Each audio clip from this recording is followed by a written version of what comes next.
Hello, everyone. Welcome to another stream. How's it going?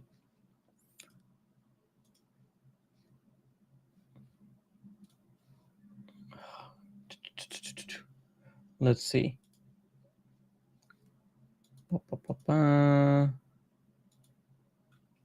Okay, so it seems like let's see if I can fix this.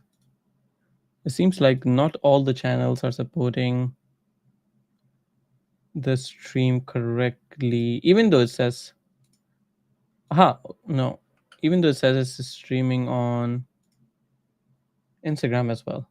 It doesn't seem like it. I'll have a quick look and then we can start.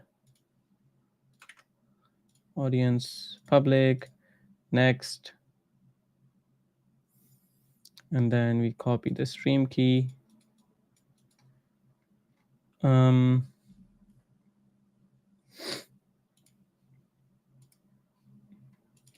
The stream URL, that's something that is not mentioned in the restream channel. But let's see if I can update the stream key. Hopefully that should fix it.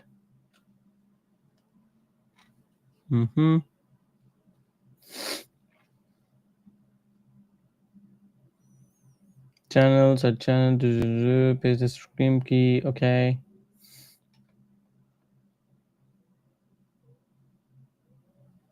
Okay, interesting.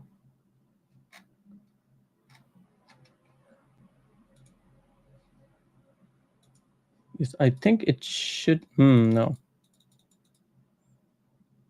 Okay, so it doesn't do it on Instagram. So I'm gonna leave it as it is. How's everyone doing? How are you doing? Can everyone hear me well? I hope you can.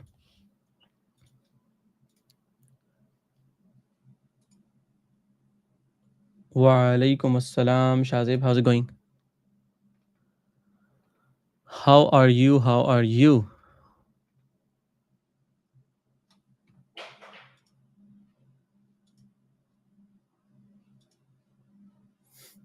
How's it going? I'm gonna quickly switch to the coding part. So today I'm looking into building this thing. Let me quickly remove or close the ones that I don't have to look into. Catalog not required, and no live presentation, at least off now. Shazib says, Alhamdulillah, Alhamdulillah, everything is good.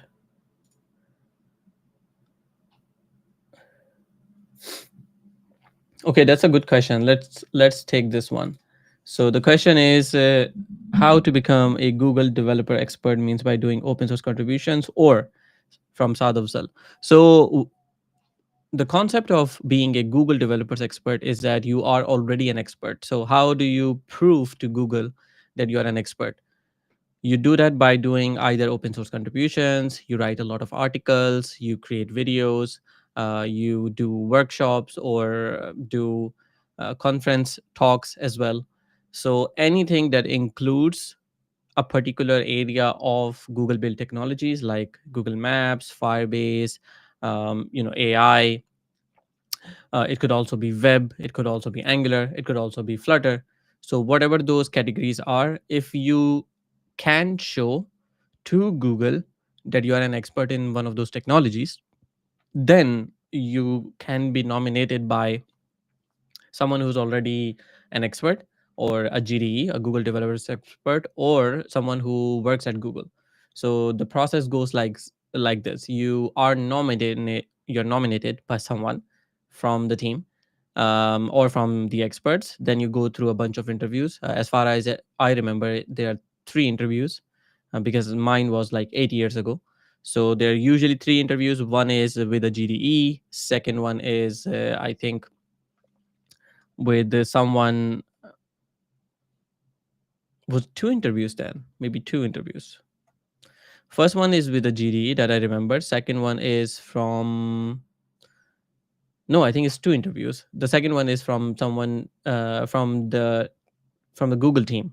So if you're working with or if you're applying for a Flutter area, then you're going to be having an interview with someone from the Flutter team. And then if they think that you're an expert, then you get the title, and then you have it for 1 year, and each year you have to renew it. So each year you have to keep contributing, you have to keep writing articles, you have to keep creating videos, going to conferences, talk about the technology, because they give you the title in return of course something. And in the returning thing is that you are making an impact with the Google build technology. So you're sharing those information, you're sharing what's new, you're creating demos, you're spreading the knowledge, you're facilitating different people on the technology that you are an expert in. So that is the usual criteria. How I got into it, or how I became a Google developers expert, was someone that I knew.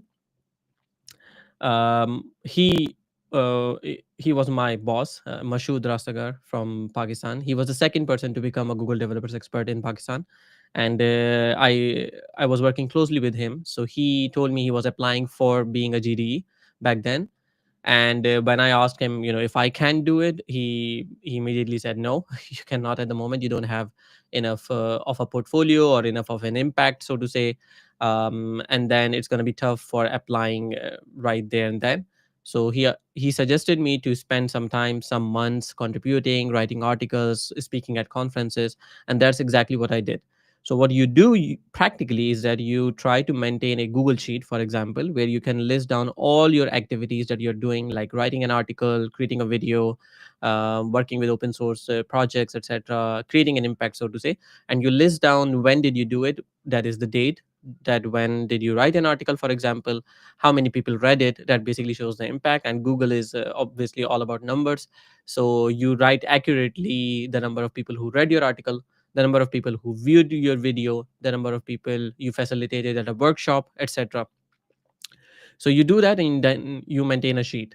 And then when you're nominated by someone, the first step is actually to fill out a form in which you mention all your impact, all your activities, whatever you did in the past. I think it's in the past 6 months or past year. I would still go with 6 months to be sort of better in that regard, that it's more recent.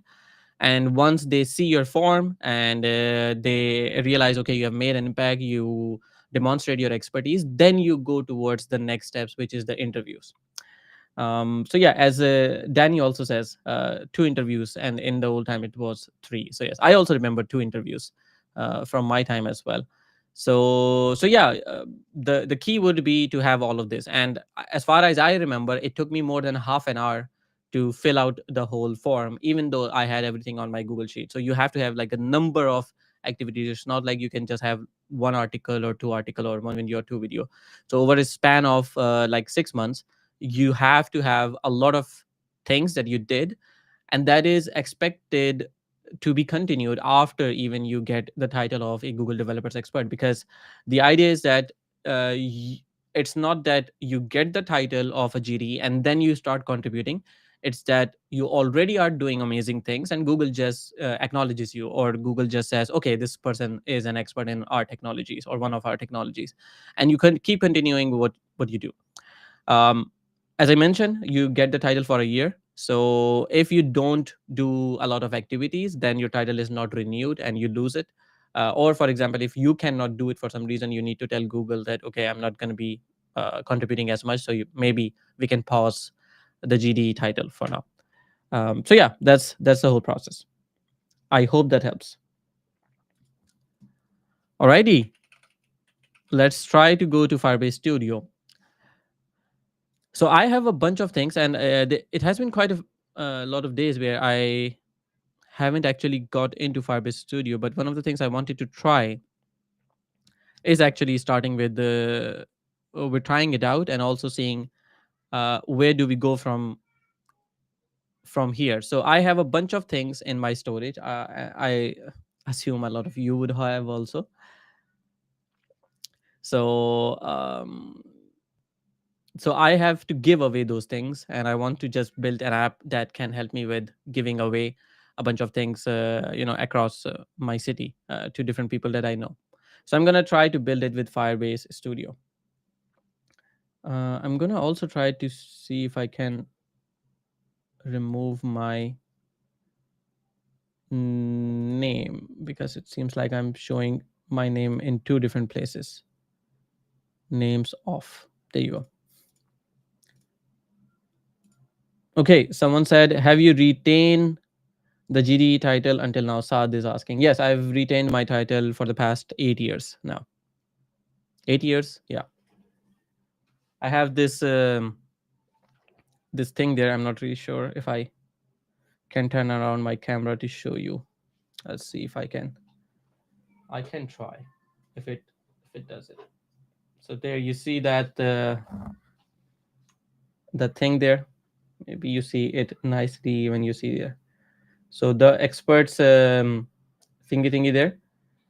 You see all these badges, the Google icon badges. Those are all the years that I have.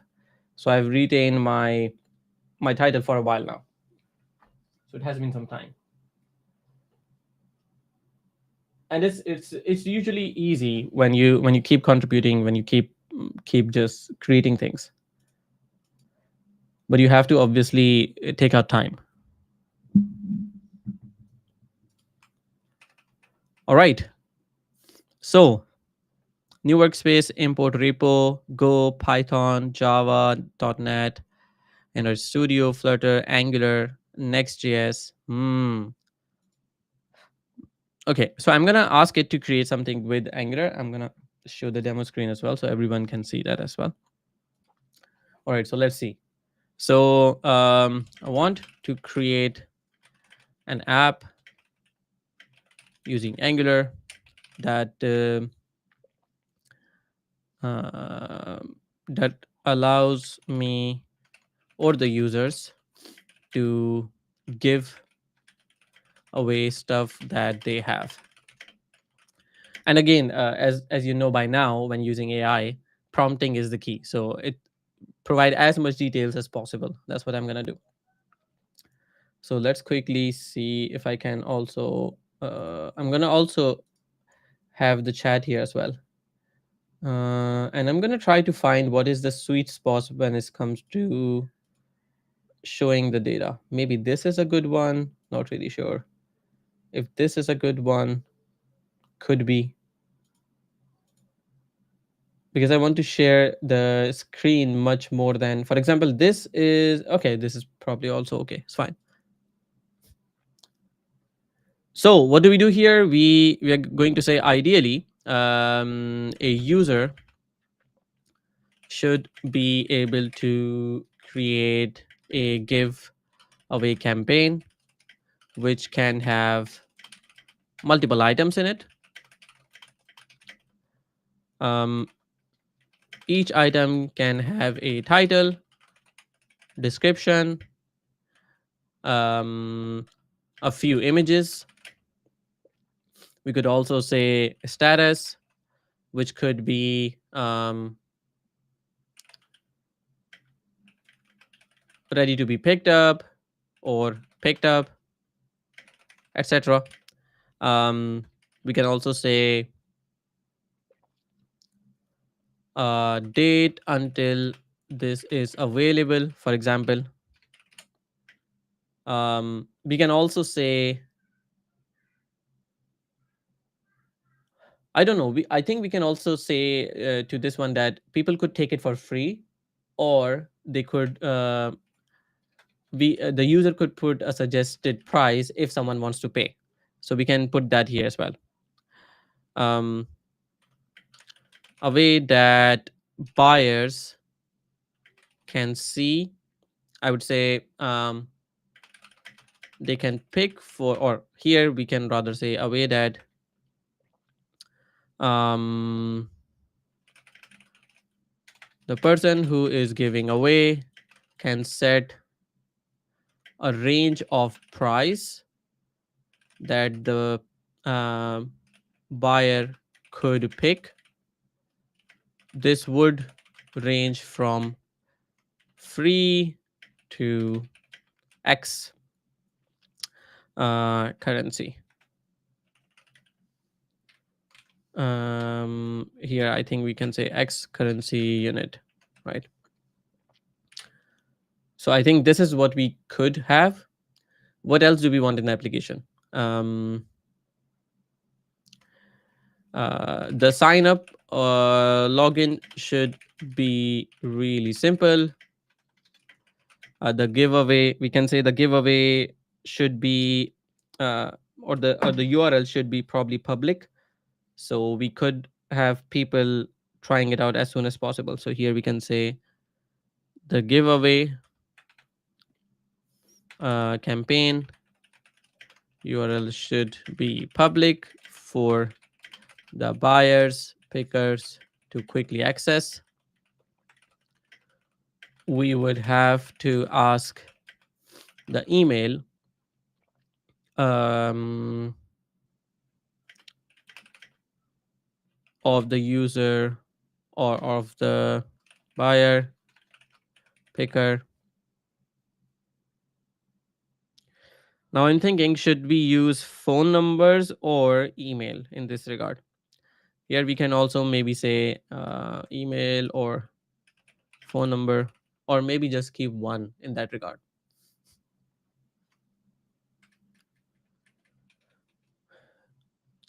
I want to check something. So when we go with Firebase and when we go with SMS, I think it behind the scenes use Twilio, right?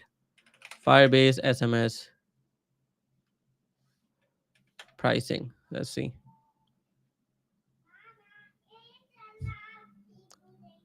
Um, uh, uh, uh,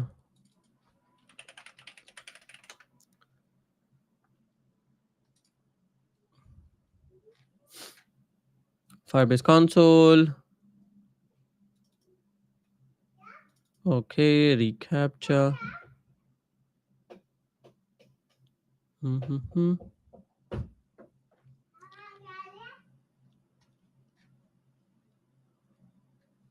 Okay, let's see.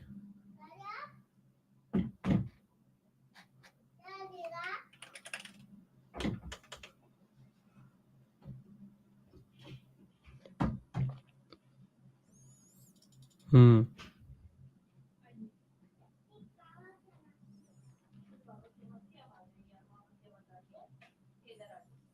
Mm-hmm.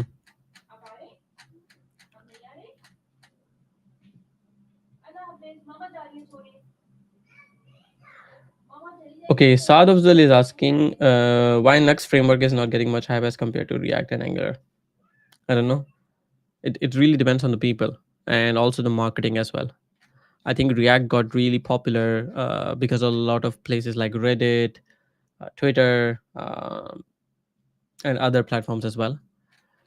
I do know that it's a huge community, the Vue.js and Nuxt.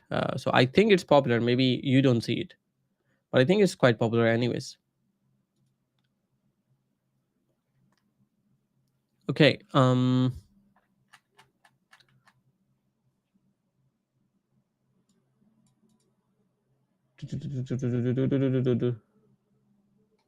Phone numbers that end user provide for authentication will be sent spam because. Okay.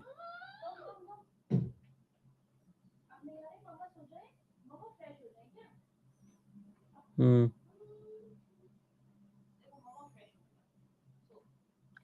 Okay, I think we can use both in that regard.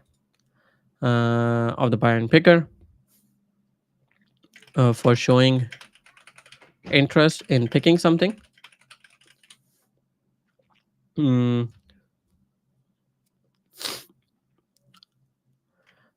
We can also say that each item. Saad says, I think your kid is knocking on the door. Yes, he is. And he is going to go to sleep now pretty soon. That's why I'm not responding. Otherwise, he's going to be distracted and will not sleep. Each item will also have quantity. And when a buyer picks, they also mention the quantity.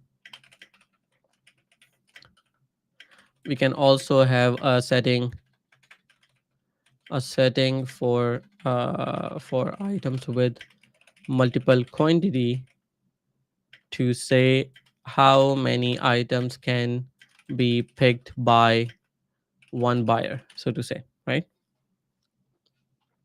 So here we could do it like this: buyer or picker.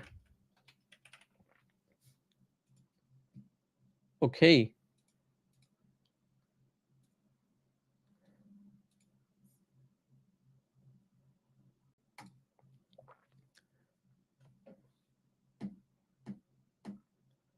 All right, good. So there we go. What am I missing here? Items in a campaign should also be should also have a sold available visibility when a buyer sees the campaign page. Um, the seller or user who is giving away should be able to see requests for picking, buying, and can approve one.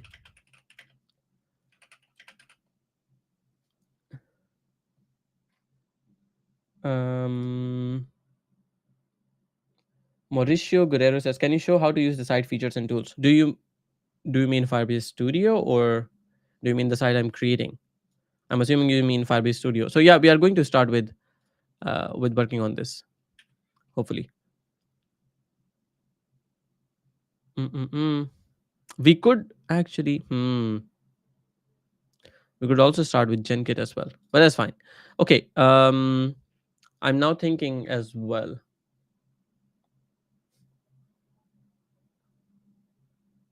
So we're gonna keep this simple, I think, and let's see if this could work. We can always improve our prompt and what we want to do. So just to test the capabilities, but we are doing our best in terms of like prompt engineering as well, to make sure that we are giving as much information as possible. Mm, okay, I think we are good to go. I think we should also have two dashboards or sections, ways to use the app, buyer and seller,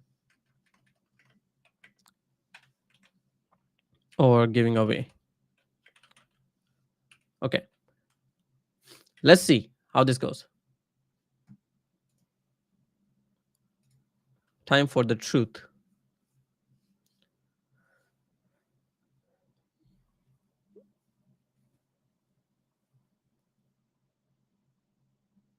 It's thinking. Gift away. Okay, so what are the features here? So here's a plan, how we'll prototype it. I'm not really sure if it's using Gemini 2.5 Pro or not. I think it is. So the blueprint is this. We have a seller dashboard. We have a buyer dashboard. Dashboard section to be used as seller for managing giveaway campaigns. Dashboard section to be used as a buyer to see available items. Campaign creation allows seller to create a giveaway campaign, including title, description, image status, availabilities, and price range, free to X. Good. Item definition. Each item should have a title, description, images, status, availability date, price range, quantity, and the possibility to limit items per picker. Good. Campaign public URL. Good. Buyer contact information. Good. Request approval. Good. Okay. Add features by customizing the blueprint or prompting below. Interesting. The color layout is this: soft lavender, off white, and green. And analogous hue to lavender, providing contrast or interactive elements. I'm gonna go with it. What it says. Okay. Layout, clean organized layout with clear section for sellers and buyer views. Body headline font PT sans for modern yet warm. Accessible, feel good. Iconography, use clear and intuitive icons to represent item categories and actions. And subtle animation or transition and feedback on actions. Okay, I think I like all of this. Um, This is not correct. I did say to use Angular, but it went with Next.js and Tailwind CSS. Hmm.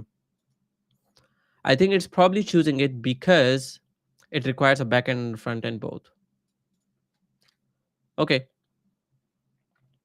What happens if I say customizing? Okay, so here we have the prompt, so I can also put there as well. So the core features are here. Good. The colors are here as well. Nice.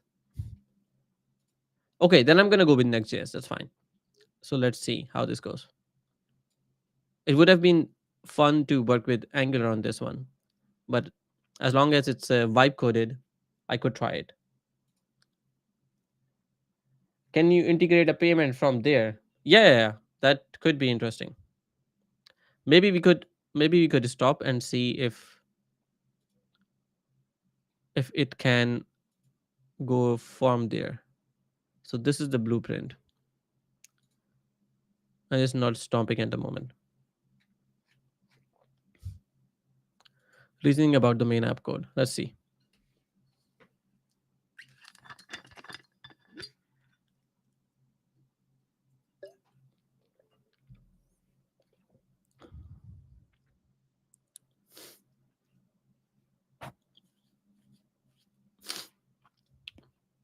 I think we can add that later on as well.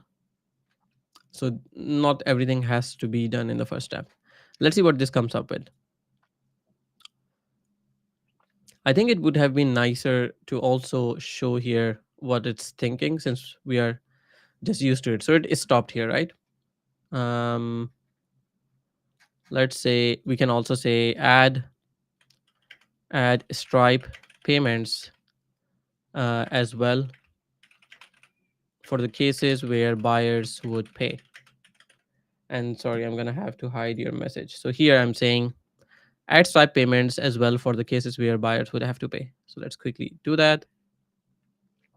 So now we have a plan, and here you can see we got Stripe payments as well. Integrate Stripe payment of cases where buyers would pay for items. I think this is good enough. Let it prototype and see how this goes then.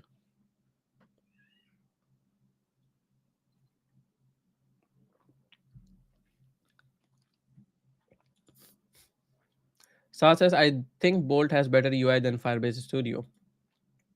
Okay, you can think whatever you want. I've tried Bolt. I like it as well. But I'm not gonna judge so soon. It has been just a few minutes. I want to see the code, and this is a different way of working with an app. Because I do remember Bolt doesn't provide you like a blueprint of an app and then allow you to customize it. This is a good user experience slash developer experience. I don't remember Bolt doing it, so I still like it so far, but I'm gonna have to wait for the code part and see how the developer experience it. So far, the user experience is good. It tells you the blueprint of the application, the styles, layout, typography. These are the things that usually users struggle quite a lot, and they have to fix them later on. So, so yeah. Is it free like Firebase? I would say so to an extent. I think there are limits to how much queries can you do, or just like with Bolt, etc. But let's have a look. Let's have a look at Firebase Studio pricing while it's trying to think.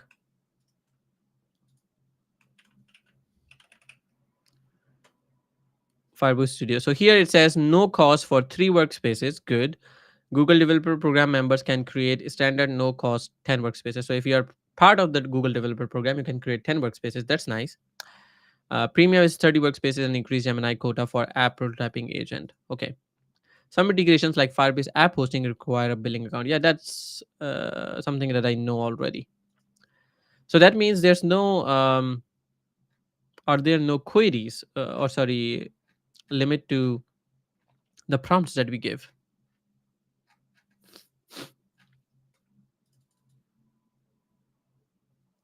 It's going to be interesting. And if you're not a part of the developers program, you could look into this. I'm sharing this in the chat as well. Saad says, Sir, Bolt shows real-time file streaming. Yeah, it does. We have not reached the point where we are looking at the file streaming at the moment. So it's still in the first prototype. So here you see now it's streaming the files as well. So it's a different sort of overview. Let's zoom out a bit. So it's looking and showing us all these files that it's creating at the moment, 5 more files. So these are the files that are being created.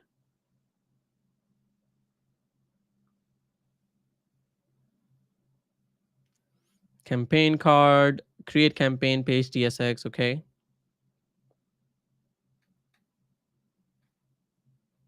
And so far we didn't have to do it, anything. So we'll see how this turns out at the end. I may actually be able to give away things that I have that I've promised my wife for a while that I'm gonna I'm gonna throw out of the storage or give them to someone. So we'll see how that goes. But is this something that you would use? Like having a track of things that you want to give away to someone, or you have extra, and then you could use this application to just share with your friends, and you can be like, hey, I have a few things to give away. Go to the link and claim yours, and then people can just go there and then select. It would be a fun thing, especially.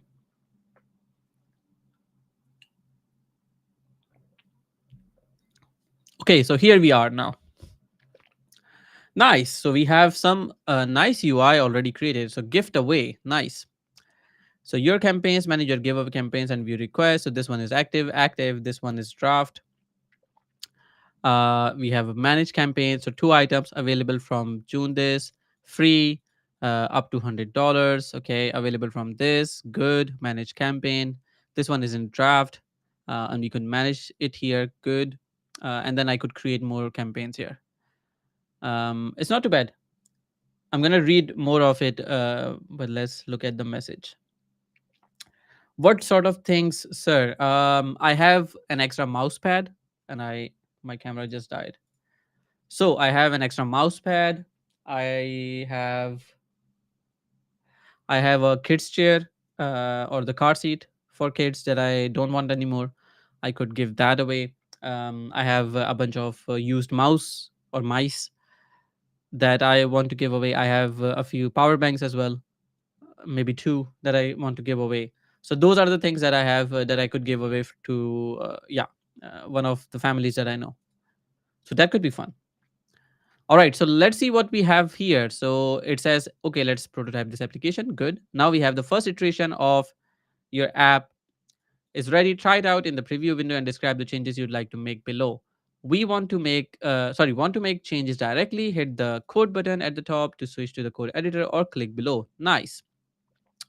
So here is the button that I could switch to code, and there we go. And it runs a version of Project IDX, as far as I remember, which is presumably built on VS Code, if I'm not wrong, or I could be wrong. So don't hate me if I know it wrong. Okay, so we do have the GenKit also enabled here as well. I like to work on this area much more than the other one, but I don't mind going on the prototyper to work with that. So we do have web here. We also have Gemini here as well. Okay, so here I could actually interact to Gemini to make changes here. That is actually really nice. I was thinking I may have to switch to prototyper. Let me try to make this a bit smaller. Give me 1 second. So I'm gonna try to reduce the size. That was not what I wanted. Let's make it 100%. This guy actually, I wanted to make a bit smaller. And let's see if I can do it like this. Yeah. And maybe make it like, I don't know, this. Mm, and I could move it to here, I think. We'll see how that goes. So here we have the prototyper, switch prototyper, which we could go to. Um, let's see if I can switch to this. I think this is better.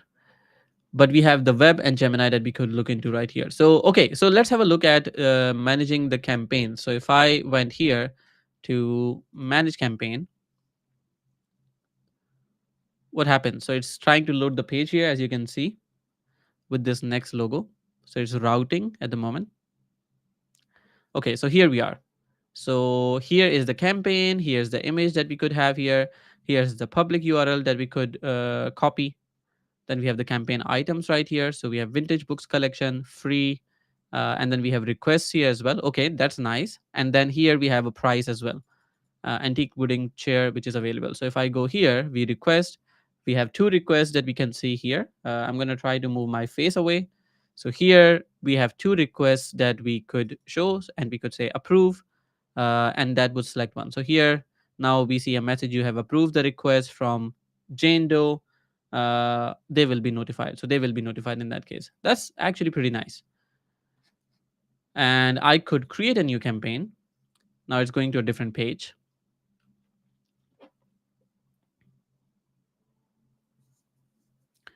So here we have the title, the description of the campaign. We could pick from images. We could pick a date. So we have the date picker in there as well. We have draft or active as well. Draft is hidden, active is visible to public. Price range, we could have 0 to, let's say, $100 here. Um, and then we could pick a date. So let's say we can start from here. We can say test campaign, and then we have test description. We could have an image here. Let's try to put an image. Maybe we could go with this image. Okay, so the image was not selected. So here component is changing the control to be controlled. This is likely caused by defined to a defined value. Okay, that is more towards React, but let's see if I can create a campaign at least 20 characters long. So we make it 20 characters long. I'm going to try to select one more thing, and let's see if this works. Sometimes the picker doesn't really work for me, so I'm guessing if that's the case here. If I drop most of the times, um, it seems to work. No, that was not the case. Okay, click to upload or drag and drop. I think since this is working in the editor, it's not gonna work for me. But let's say I select the file again. Maybe the picker is not doing a great job, but let's see. We create a campaign. Your new campaign has been created successfully. Okay, so it created, but we have not navigated to the other page. We may want to fix that later on, but we'll see.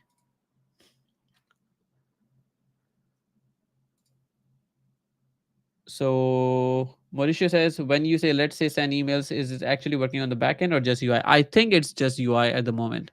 We're going to have to look at the code itself as well. And even on the creation, you can see that it did not create. It just created a basic prototype for us. It didn't do anything.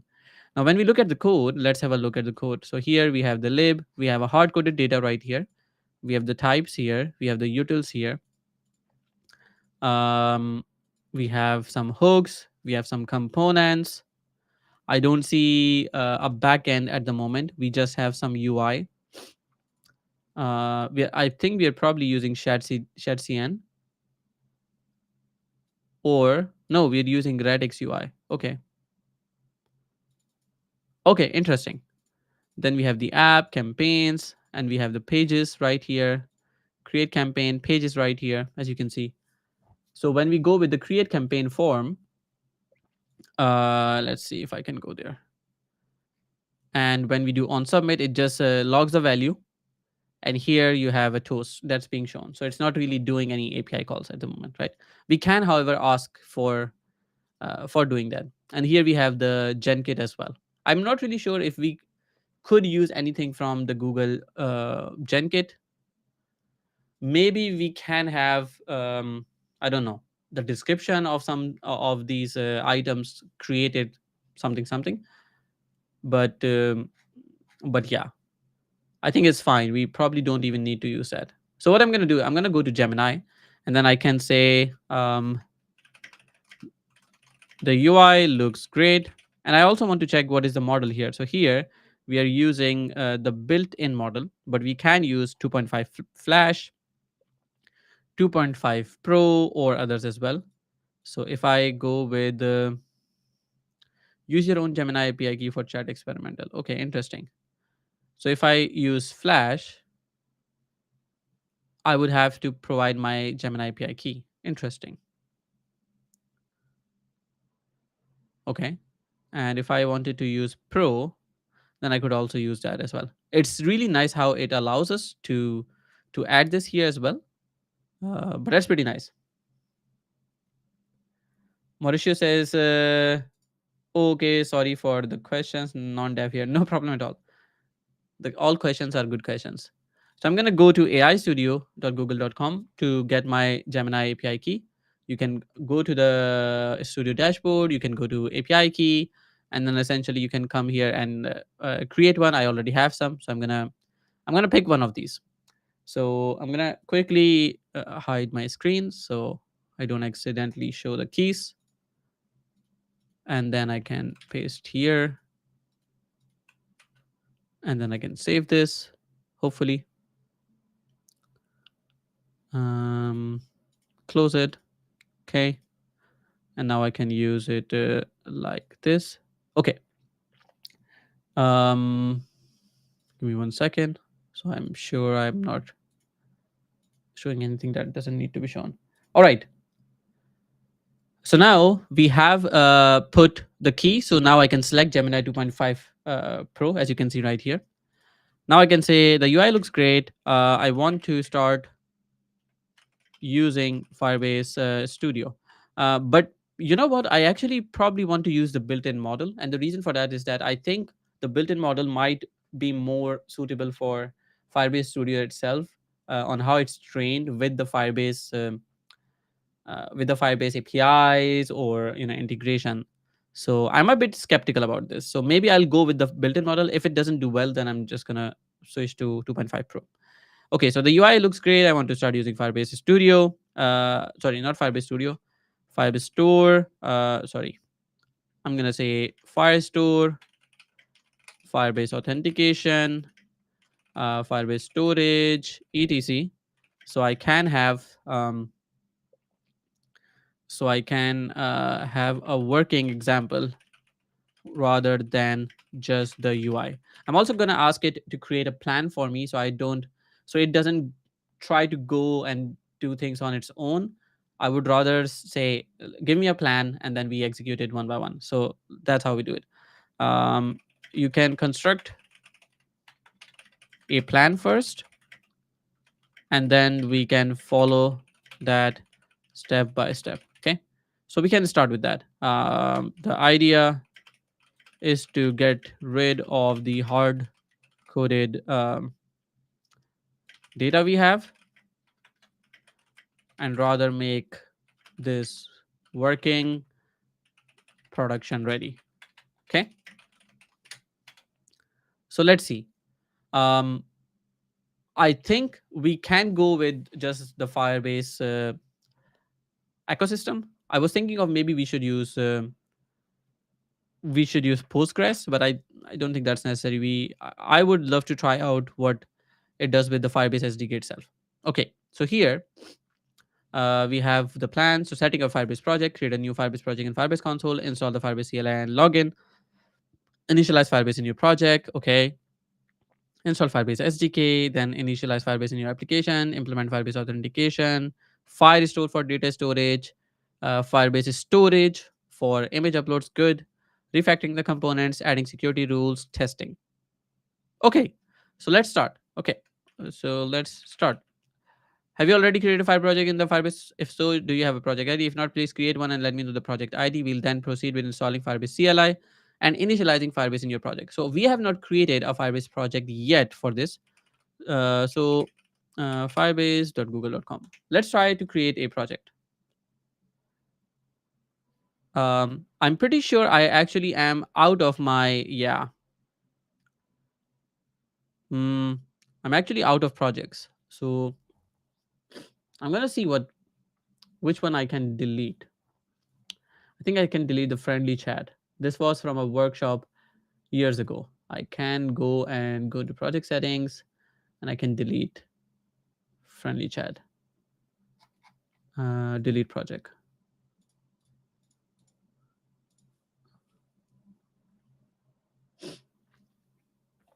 Let's see. So now we can create a project, hopefully. Or is it deleted or no? Friendly chat. So it is still here. It can be undeleted from the console. No. Okay, so let's go back. Can I still not create another one, or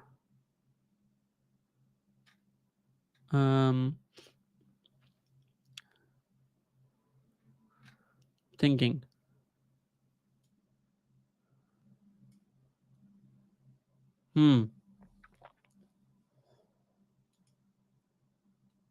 If not, then I'm going to have to use an existing project.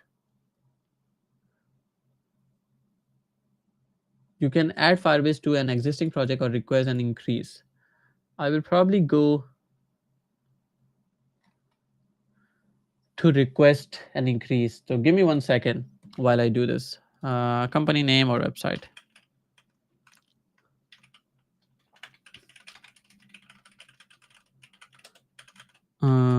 Da, da, da,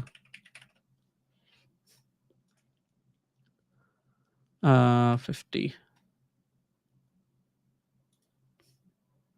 What kind of services will the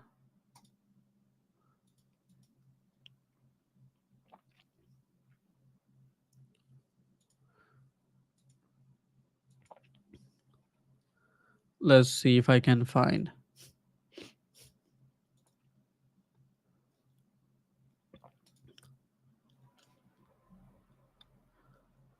Da, da, da, da, da. I'm looking at my credits. Okay. Okay. Then I can look at the billing ID. What is the billing account ID? This is the billing account ID for me. I'm going to quickly put that.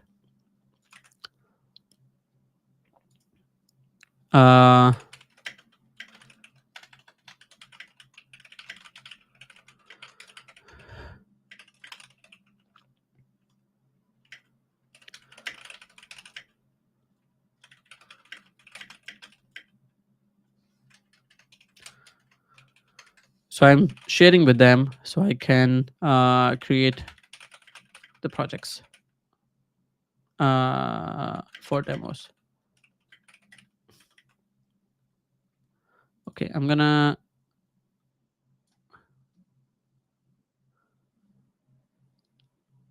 Okay, there we go.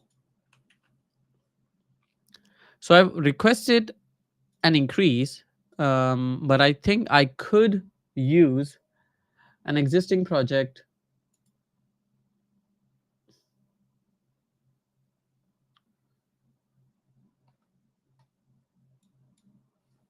before we move forward. Let's see if I can get rid of it. I could actually use an existing project ID as well.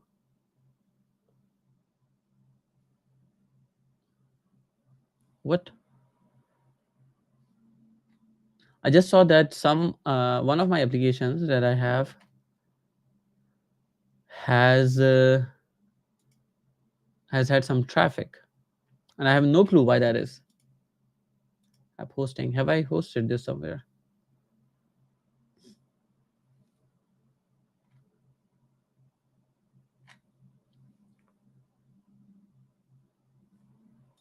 Okay, let's see if I can use the project ID for this one. Project number. Project ID. So that's a project ID. And we go. Sorry, give me 1 second.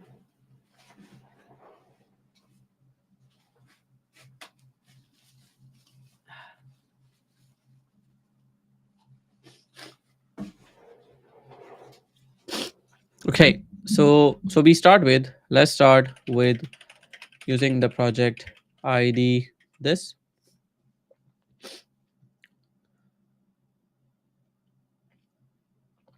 Let's see. Okay, so here install the Firebase CLI. If you don't have Firebase CLI installed globally, you can use this. So we're gonna run this first. So running in the terminal, that's easy. I don't have to copy. That's good. Uh, I should also show you the screen. So here it said, I gave it my project ID and it said to install the Firebase CLI, and then you could just run this in bash like this. What does this do? Insert code and then copy to clipboard. Okay, nice. So once we have this installed, we should be able to log in and then we can do Firebase init.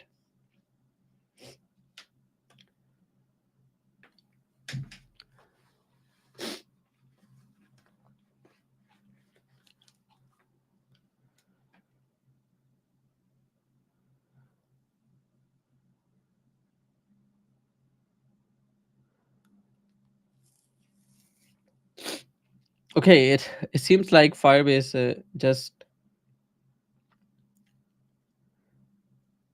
allowed me to create more. Good. So maybe we can use we can just create another project. So let's quickly, give me 1 second. Okay, so I can create a new project now. There we go. So let's call this gift away, and we create that.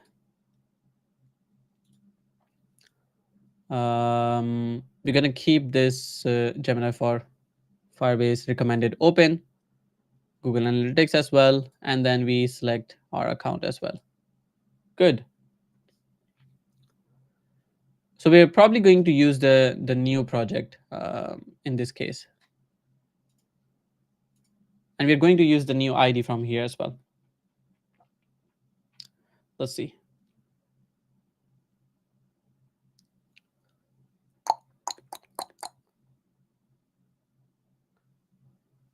Firebase project is ready, and we can quickly go to project settings, and here is the project ID. I'm going to copy this and I'm going to tell it I'm using a different project now, and here I can give the ID. Okay, so switching to this, so here we can then log into this. So please make sure you have selected it as a default project for your local environment. You can do this by running this. So we're going to use this now. We can quickly say Firebase use gift away. I don't think it's going to run actually without being logged in. So let's see. I think we probably would have to run. Oh, interesting. Only proceed if you trust the workspace. So grant access to Google Cloud resources. Allow this workspace to authenticate and access Google Cloud resources. Nice. I like it. This is much more like it. So here we have the gift away project that I can select. Okay. Firebase must be run from a Firebase project directory. Interesting. If I do ls here, okay, and the reason for that is that we have not really logged in yet. So as I said, we first need to do Firebase login, then we need to do Firebase init, and then we need to do other stuff. So when we do Firebase init, let's see what happens. So here, what do we need to do? We need to use Firestore.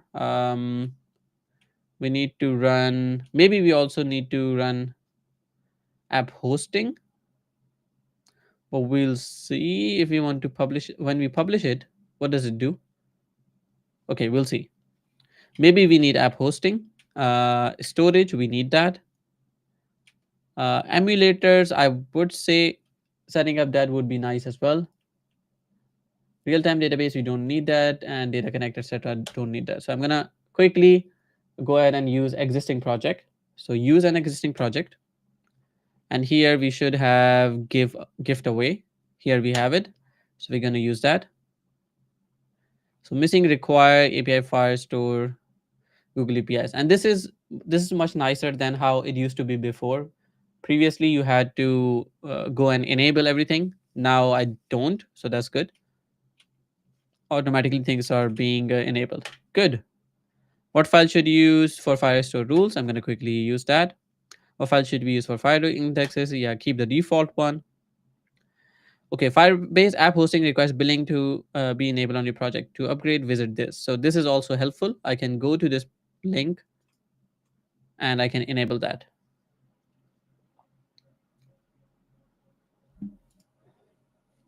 Mauricio says, so that means Fire Studio won't create the login action unless you tell it uh, specifically, but it is possible, right? A Firebase login was logging in Firebase into the terminal. So it's not creating a login in the app itself or the login action. This is actually sort of integrating my source code, which is here, or my application with the Google Firebase project. So for that, they have given us this Firebase CLI or Firebase tool. So this, when you start using it, you need to first install it in your machine, or in our case, we are installing it in this workspace. Then we need to do Firebase login, which means that this workspace is going to log into my Google Cloud project, and then I can say Firebase init. So this is going to connect that project with this workspace, and then we're good to go. Then when I serve this app or when I run this, then essentially this would be connected to the right services, and yeah, things should work as expected in that case. All right, so here, no, where was this? So here we have Spark at no cost. We have to probably move that to Blaze, I think, and that is going to be using my billing account. uh, uh, uh. Yeah, I don't know, maybe put 25 cat. Pay as you go Blaze plan, blah blah blah, link the billing account. So Mauritius says, but not user login. Yes, not user login. We're gonna get to that in just a bit. So once this Firebase is linked up, then I think we should be good to go. So we are gonna run this Firebase int again because it failed. So we're gonna go with Firebase, again, app hosting. We got storage, emulators, and that was pretty much it. We're gonna use an existing project. We're gonna pick the gift away again. Now it's gonna give us this. I'm gonna use euro default files, and now it's setting hosting. So last time when it was setting up the app hosting, it failed because our project was not having a billing account linked with it. Now it does. So it's gonna take it from here.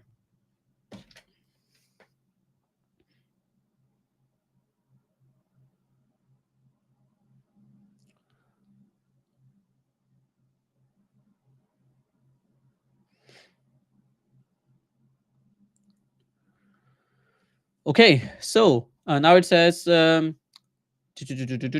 hosting compute service account is ready. Now we can create a new backend or link to existing backend. I think we're gonna have to create a new backend. We're gonna put Europe for this one.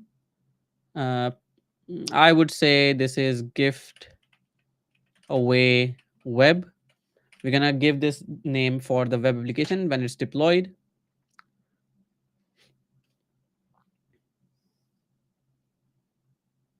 I'm still unsure if this app hosting is the same as publishing this, but we'll see.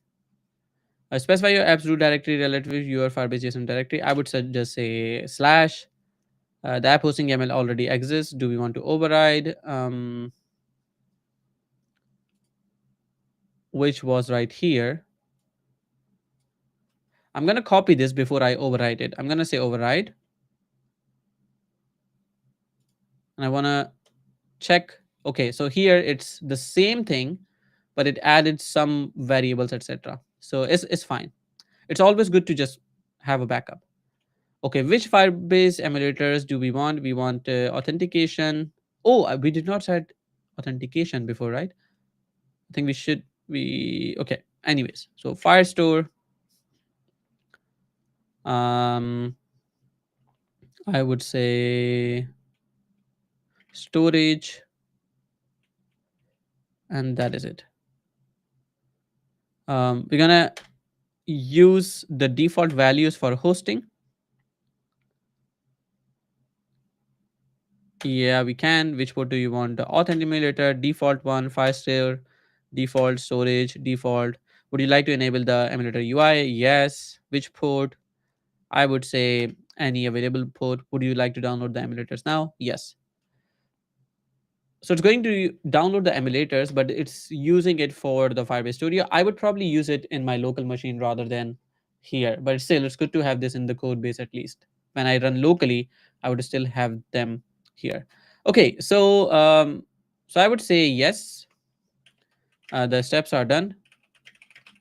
The Firebase init has been finished. You can check the files if you want. So let's see what happens next. Okay, here it's good to know that Firebase init works. So it says before we move on, I'll quickly check for the presence of Firebase JSON and Firebase RC. Good. These files are created during the initialization. Then it says, okay, I see these files. This confirms that Firebase has been successfully initialized. Now that the Firebase is set up, let's move to step 2, installing Firebase SDKs. So now we're going to install the Firebase SDK. Again, I'm not sure if authentication was installed properly. We did install authentication emulator, but not I'm not really sure if authentication was part of the process, but we'll see. Okay, I'm gonna say it's done. Okay, so here now it's going ahead and it's saying excellent, with the Firebase SDK installed, we can now proceed to step 3, initialize Firebase in your application. This step provides adding code to your application to connect to your Firebase project. A common practice in Next.js to create a separate file for Firebase initialization, then importing it where needed. And now it's going to create this Firebase TS. Okay. Replace the placeholder values with your API key and your auth domain, which your actual Firebase configuration. Yeah, here we can find it later on. Okay. So what I'm going to do here is we do have insert code and then copy code here, if you see. So I'm going to go with insert code and let's see what happens. Okay, so it inserts it in the current file. I'm not going to do that. I'm going to create a new file. So source lib, and then we should have, okay, I'm going to right click and I'm going to say firebase.ts. In here, we can insert the code. And here we need to update the Firebase config. So we need to copy paste it. So I'm going to quickly save this. And you can find all this information in the web app. So here, when you go to project settings, you should be able to see here there are no apps in the project. So you need to create one. When you create web, you can say gift away web. Firebase hosting is already set up, I think. So we don't need really need to do that. Then we have to add Firebase SDK. So here is where you'll see the values. I'm not going to show that, but I'm going to quickly copy those values to my code.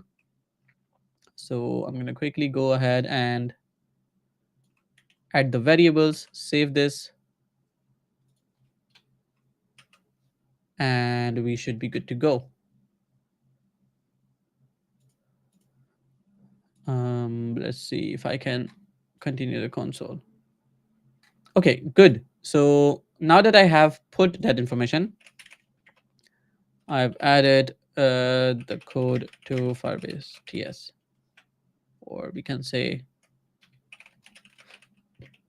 firebase.ts. And now I'm saying, please move ahead. So it's going to move ahead now.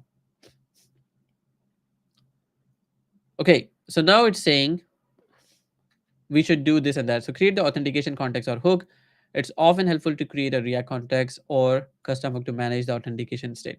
Now, in here, what I'm seeing is that it's doing a lot of stuff and it's asking me to do it, like copying the file or copying the code, etc., which I like as a developer, so I can authenticate what's really happening here. But I was wondering if it can do it for me if I wanted to switch to the prototyper, so to say, right? I'm going to try to switch to prototyper and let's see what happens. So I'm going to go to prototyper and let's see. I would say I've added Firebase SDK to the code with configuration in source lib firebase.ts as well. You can check. Can you proceed with integrating Firebase to make this app production ready? Add authentication, integration, proper workflows, remove fake data, etc. Let's see what happens.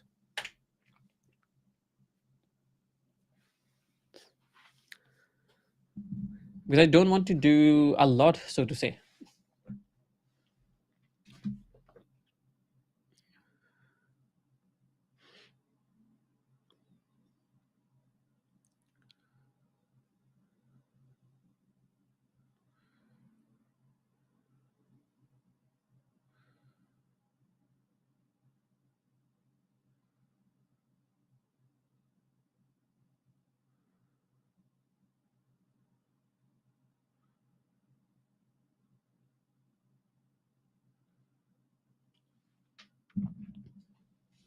Okay, implementing type conversions, integrating types and rules.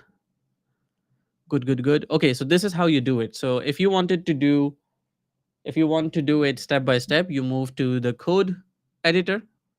And if you want it to do most of the stuff, then you just stay in the prototyper. Interesting. I saw something here for a while and then it went away. Integrating Firebase implementation. Okay, interesting. Planning code integration. Okay, so now it's doing things on its own. We don't have to code. Good. I can help you with integrate Firebase to make giveaway full functional and production ready. This is a significant update. So I'll be making changes across many files to handle authentication, data storage, and file uploads to cloud storage. Okay. I'll set up authentication with Google, replace mock data with live data from Firestore, and create the necessary backend functions. Good. This will bring your app to life. Okay, so here are the changes. So we are changing layout, auth provider, which it also suggested in the code editor view as well. Then we got Firebase actions. Interesting. Then we got utils, types, next config has been updated. Firestore rules have been updated a bit as well.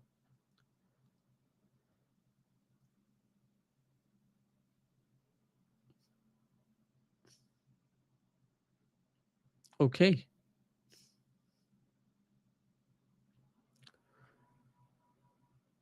It's a lot happening right now.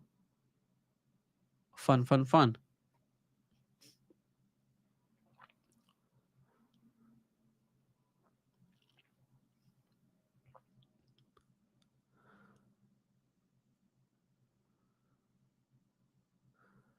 Okay, it's also using Zod. I just saw Zod for validations as well.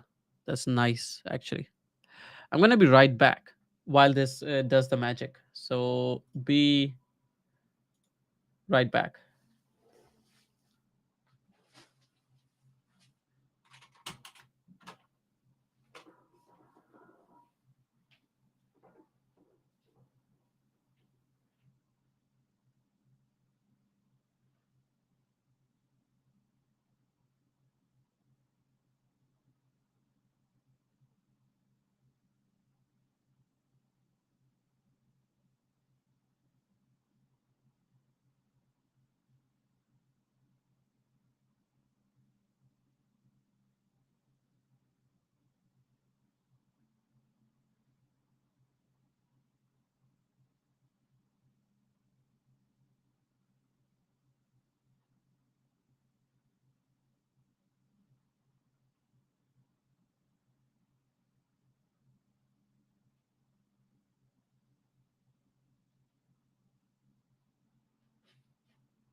Hello, hello, Saad. How's it going?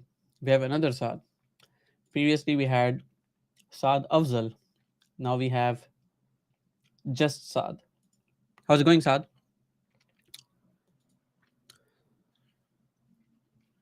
Okay, so it did a bunch of changes.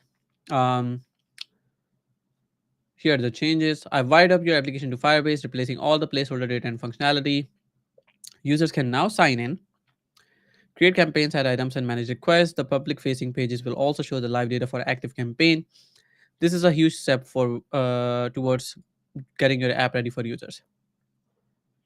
Okay, so the starting app takes a while. Let's see if it can see investigate.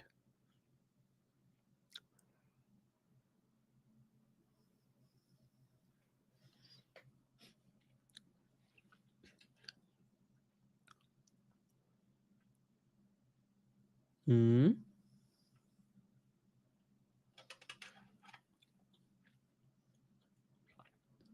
I remember last time that I was using Firebase Studio was not as powerful. They have invested a lot of time in it, and this looks much more mature than before.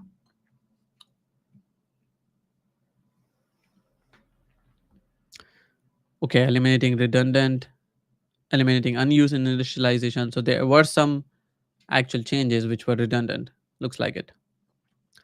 It's gonna be fun to see what it found out and what it fixed. Let's see.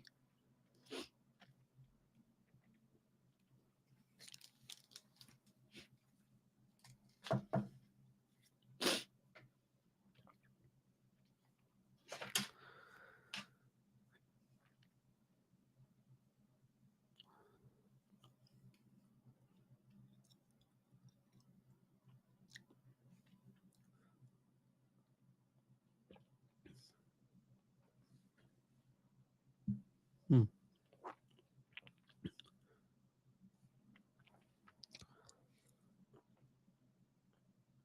Okay, so something is better. Well, let's see. Hello, it looks like you're running into a server startup issue based on the logs and the file structure. I've identified a circular dependency and a module resolution error. Okay, this is a common problem when setting up context providers and hooks. Good. I'll fix this by restructuring your auth provider and use auth hook to follow a cleaner pattern. I'll also correct the import paths in all the components that use the hook. This should resolve the startup error. Okay, so it did seem like it, or it does seem like it already fixed the issue. However, it's making more changes. So let's see. But it already seems to be working, or at least it takes us to the login page automatically. Let's see how this goes. By the way, chat, if you had to implement one app with Firebase Studio, what would that app be? What would you do with the application?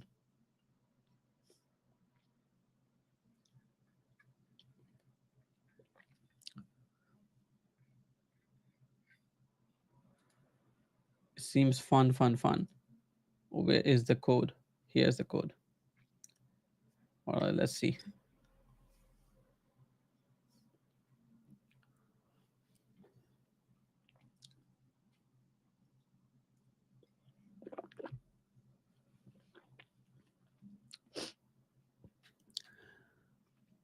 Okay, these changes should resolve the issue and get your app server running smoothly. So it made a bunch of changes.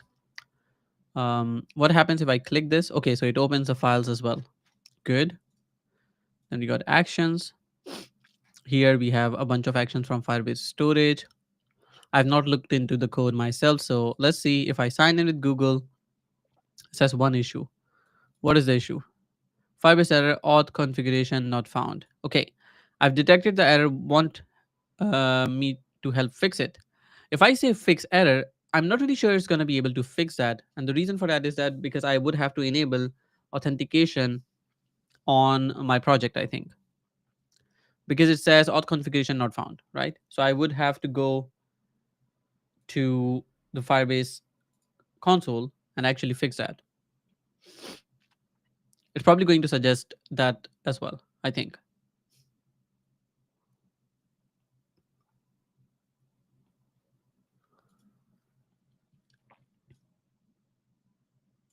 Yeah, I think the only thing is I should probably go to the project, and then I would have to enable authentication itself. So here you can see get started. That's what I have to do. But I want to see what this comes up with. Ideally, it should just say go and enable authentication on your console, I think.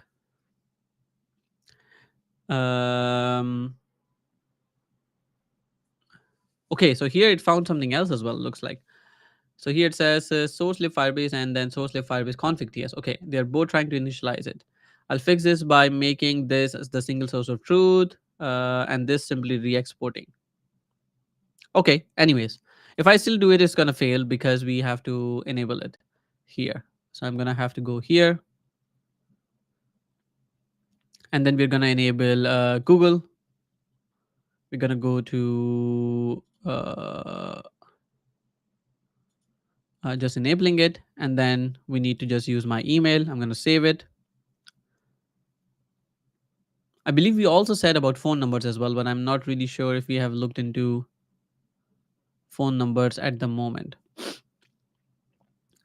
But we have Google, so let's try this out now. Now, if I open with Google, it should potentially sign me in, I think. I'm gonna reload it still. So reload the page, click sign in Google, and then we have an issue. Unauthorized domain. Okay, so I think we would have to enable the domains, which would be da, da, da, da, da, da.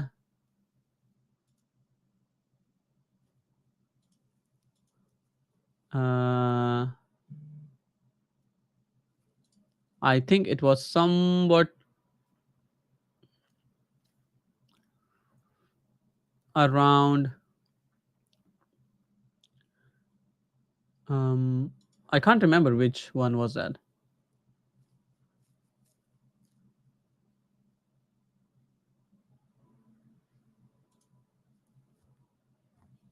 Let's see. I'm gonna try to quickly search this. I'm gonna also ask this as well, but let's quickly go to searching this.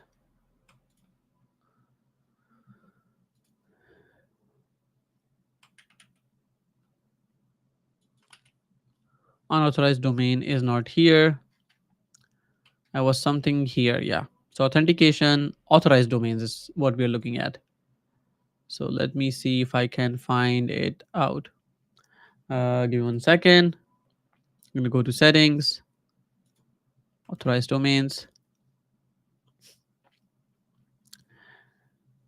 Okay, so here we can see that we have authorized domains, which we have localhost, this and this, right? The fact is that we are using this particular URL, I think, which is making the call, and that's why it's not going to be working for us. Access to internal resource at this is this. It's not going to be able to do that anymore. So let's quickly try it out. So I'm gonna try the login again, and I want to see what errors come in. Okay, so I'm gonna clear this. I'm gonna sign in with Google, and then it's okay. So it's trying to run the emulator now. That's not a good idea. So here I would say, so here it says the auth unauthorized domain error is security feature for Firebase. It happens because your app running on localhost isn't on your Firebase projects, blah, blah, blah. Instead of changing your project settings online, the best practice for local development is to use the local Firebase emulators. I'll update your Firebase configuration to automatically connect to the emulators when you are running app locally. This will resolve the error and set you up a better development workflow. Okay, so this has done it, but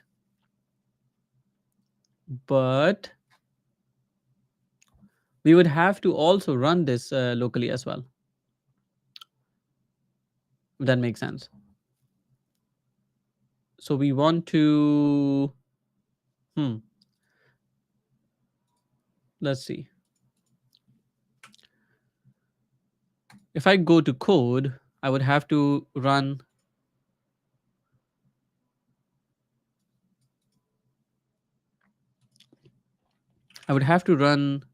the emulators as well. Let's see if they work.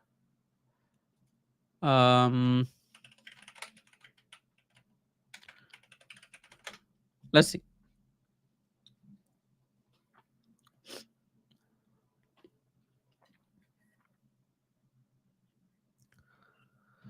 Okay, so here is the command. We run it.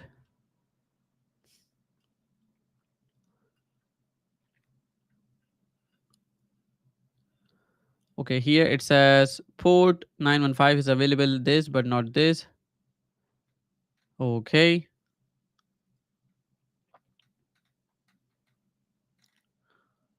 Interesting. So it's not running, or is it all? Ah, okay. It could already be running the emulators on those ports. Hmm.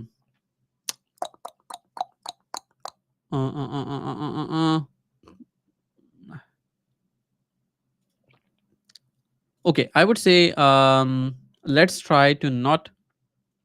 I would say let's comment on the code that actually let's go to the prototyper.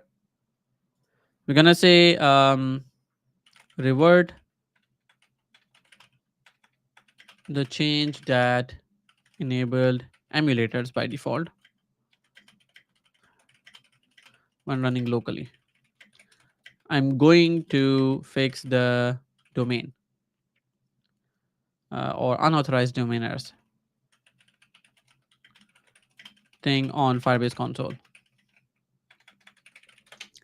So I'm saying I'm going to still use this sort of origin, and we can add that to the Google Cloud to see if we can add that to the unauthorized domains thing. So here I would say studio firebase google.com. Okay, so this is added. We'll see if that makes it work. Okay, so it removed the Firebase emulator connection from the configuration file. Now I can say sign in with Google, and it doesn't fix that yet. Let's see if I can get it done, because I also want to see what kind of network logs do we see when we open that. So if I try this again, did that fix it? No. If I say sign in with Google, no, it doesn't. If I try this again,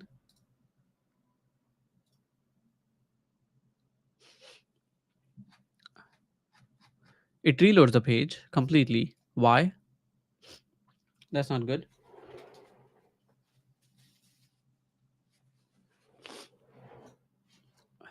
Hmm.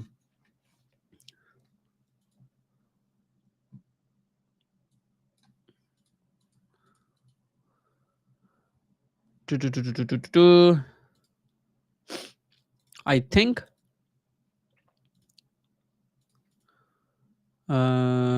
if I wanted to inspect this guy, which should be inside probably an iframe.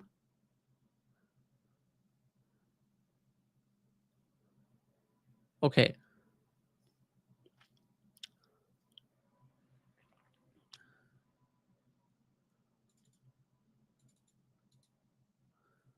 I'm gonna actually have to use this thing here.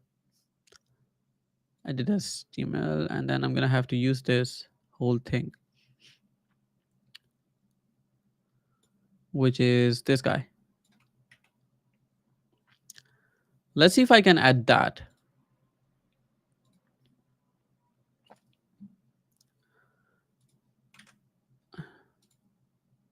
Okay, let's see. Are we ready? Hey, something's happening. There we go.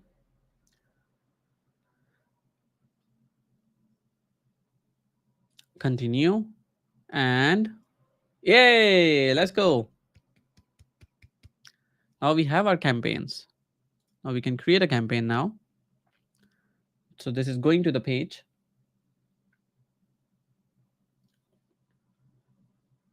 And loading and loading and loading.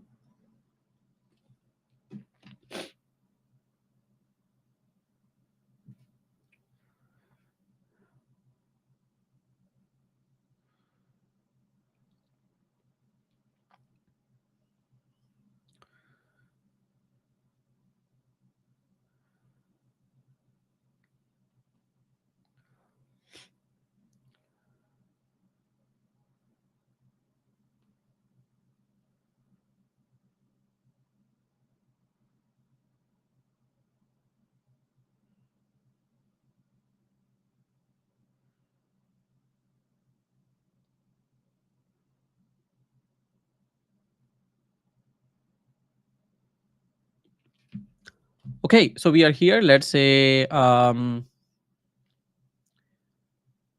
computer accessories, and then we go here. Computer accessories that I have had for a while. I'm gonna try to see if the images get uploaded this time. Um, okay, so the images are here, but it says cannot upload image. That's a shame, but we'll see why that is. We can start with June 25. We can say this is active, paid, or we can say free. Uh, that's not good. So it says at least one image, but then it fails. Why does it fail? I think it's also because of the storage as well. I think storage is not enabled, right? So if I go with the uploading, let's see. So here it says internal server error, could not do it. Uh, Response. I'm pretty sure. Okay, so here you can see we are getting an error that says Firebase storage unknown error. Can please check the error payload for server response. Storage unknown server. I think the issue is that the storage is not enabled. I would say so. I'm gonna go to create campaign and let's go to Firebase storage and we're gonna go to build storage and then we are going to say get started because if the storage is not enabled then it's not gonna work. We can Okay, we can go with US Central. No cost location, all location. Okay, let's go with this one. I would say start in test mode for now. So we are going to enable storage and see if it is still fails or if it works right after. I think it should work right after.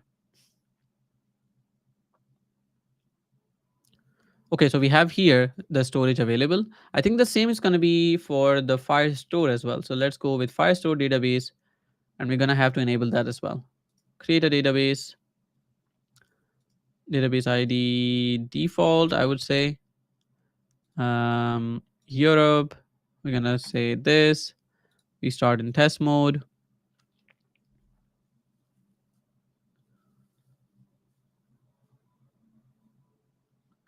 Just to make sure that the storage is enabled and the file store is enabled as well. So we have the database set up and we have the file storage set up as well. We're gonna go back to storage. And now we're gonna try this again. So computer accessories, computer that I have had for a while. We go and we select this thing here. Okay, still could not upload. And I have no clue why that is. Let's see.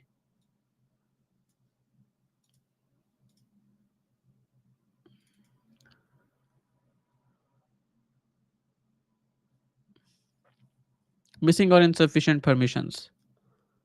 Okay, so it's missing permissions for uploading to storage.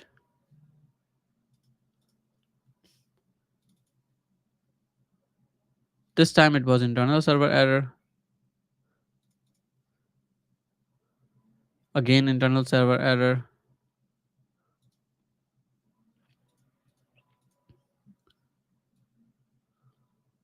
Storage unknown. We do have storage right here. Maybe we don't have the Firebase rules correctly set up. Let's try to go to the code part and then we'll set it up. Ubaidullah Lukman says, yay, how's it going, Ubaidullah?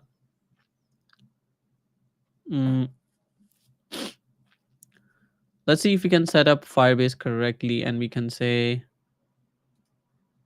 we should have the Firebase. We can say the Firebase storage fails for now. How can we fix it? Maybe it is not correctly set up with Firebase in it. Can you check the files? Let's see.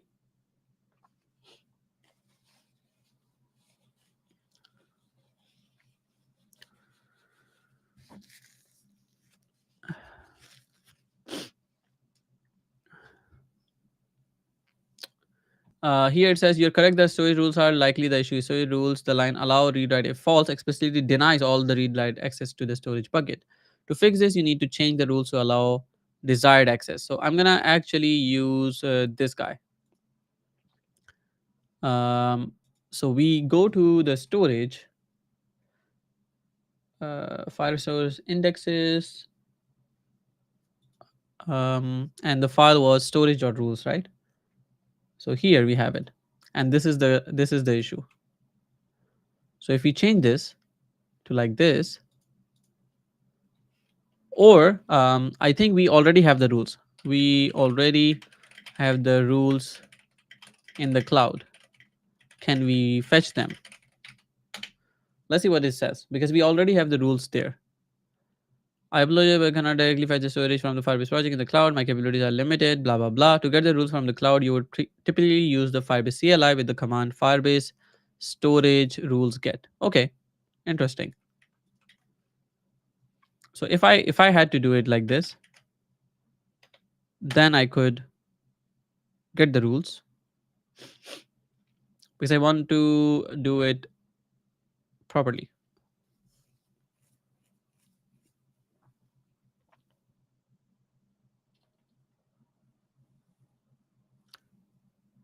It's not a Firebase command.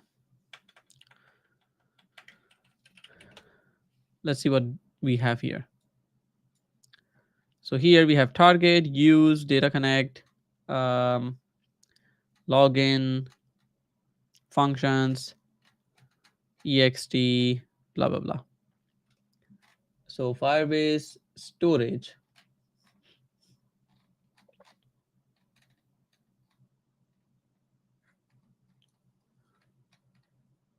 I don't see storage here. Okay, then I can just copy paste the rule from there. So I can go to rules, and this is what we have. So I'm going to copy this. I'm going to paste this in here. What on earth is this? Can I copy? Can I remove? Okay, this is much nicer. I'm going to save this. And then we also go with Firestore database, and we go to rules. And then we select this guy, copy it. And then we go to Firestore rules.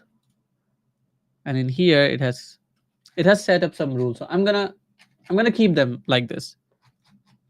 But when we deploy this, then we are going to push the rules. Okay, I think we're good.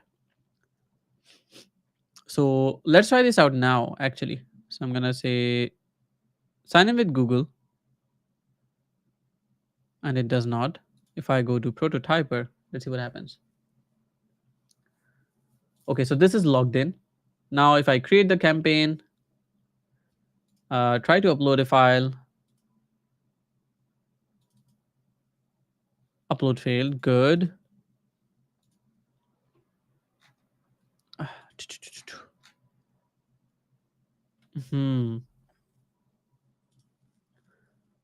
It could be because of the domain itself, I think.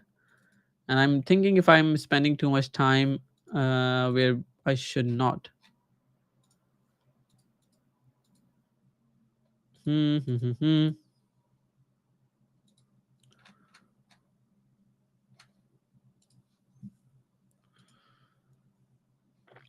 Okay, let's have a look. Now I'm going to have a look at the code. So here are our rules for the store, and here are our rules for the storage. Everything is allowed to be read or write.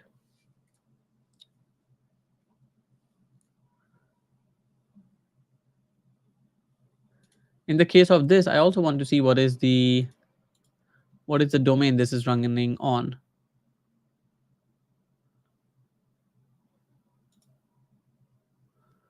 I'm not really sure. I think this is going to change. This could change actually. But anyways, I'm thinking.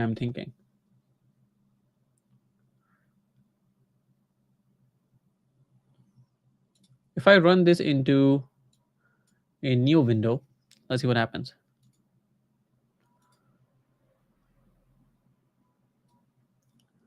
I'm going to copy this domain. I'm going to go to authentication, and we're going to go to, give me 1 second. We're going to go to settings. We're going to go to authorized domains, and we're going to go and add this right here. Okay. Now I could go ahead, and I believe I should be able to log in.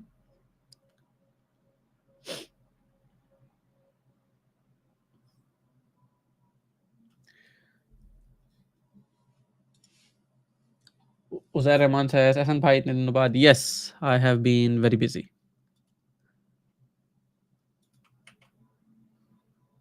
And I did not get the chance, unfortunately.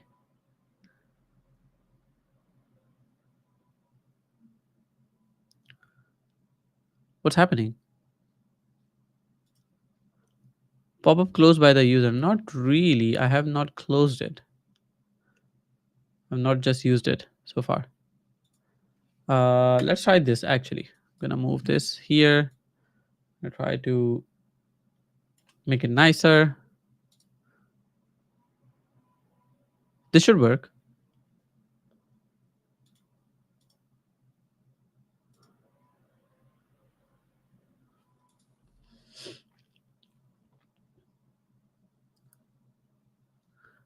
It's taking a lot of time. Why is it taking a lot of time? Auth pop-up closed by the user. Not really.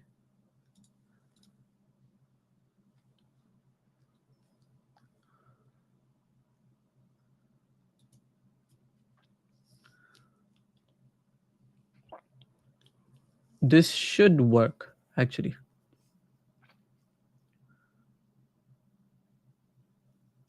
Auth pop-up closed by user. What? Why?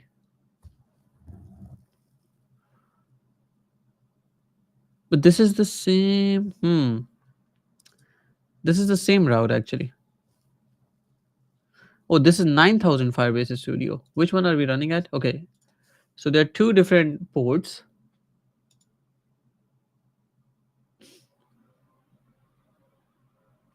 One is running at 6000 and one is running at 9000. That's interesting. Why does it say it's closed by? I don't know.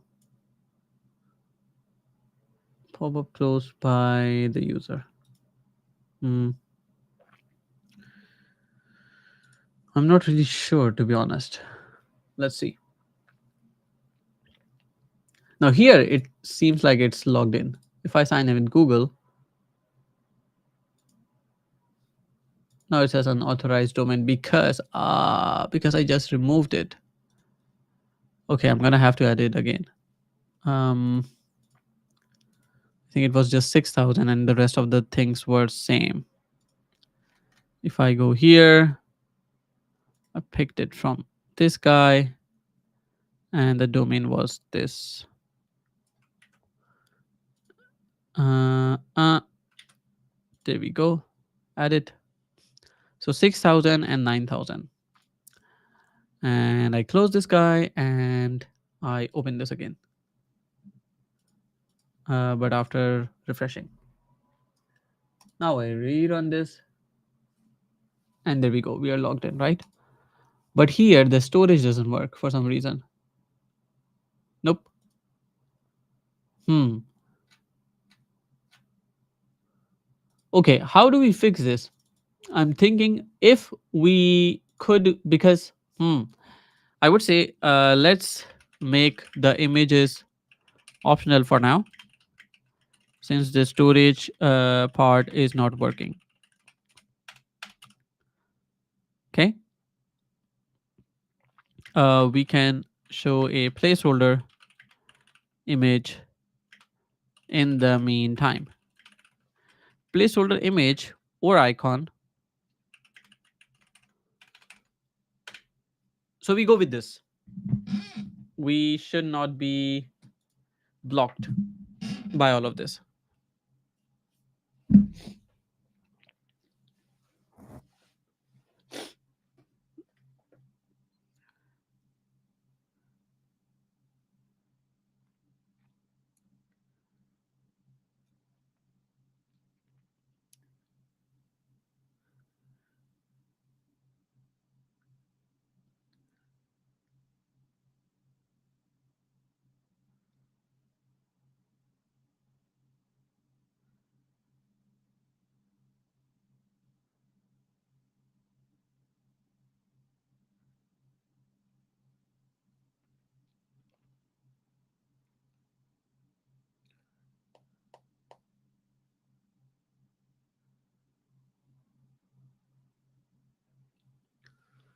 All right, let's see.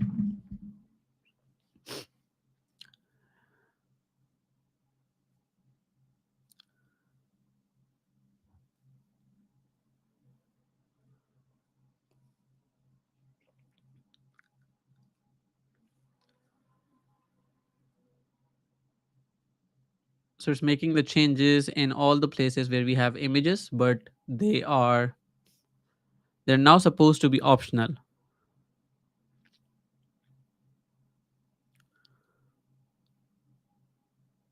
So we have the add item dialog that has changed, good. And the campaigns ID page TSX also good. And this is the important part, ensuring that the placeholder is shown if no image is provided. That has to be there all the time. So we will see. Okay, so I made those changes. Now you can create campaigns and items without uploading an image. Good. So let's quickly go ahead and say, I would say computer accessories. We go with that as well. We don't have to upload an image. We pick 25th of June, active, free, and create a campaign. Good. New campaign has been created successfully. Yay. Now if I go to homepage, does it show? Oi, look at that. So we have that. Nice, nice, nice. We don't have any items in here, but that's fine. We can go ahead and go to manage campaign. Now this is the campaign page where we have the image, we have the number of items, and then we have the public URL. Let's go to Firestore and see what the database looks like here. So here you can see we have campaigns, which has a document. It has the availability date. It has a created at, description. Images are here, but we don't have anything in here. We have item count, price range, and then active, computer accessories, and the user ID. Good. I like it so far.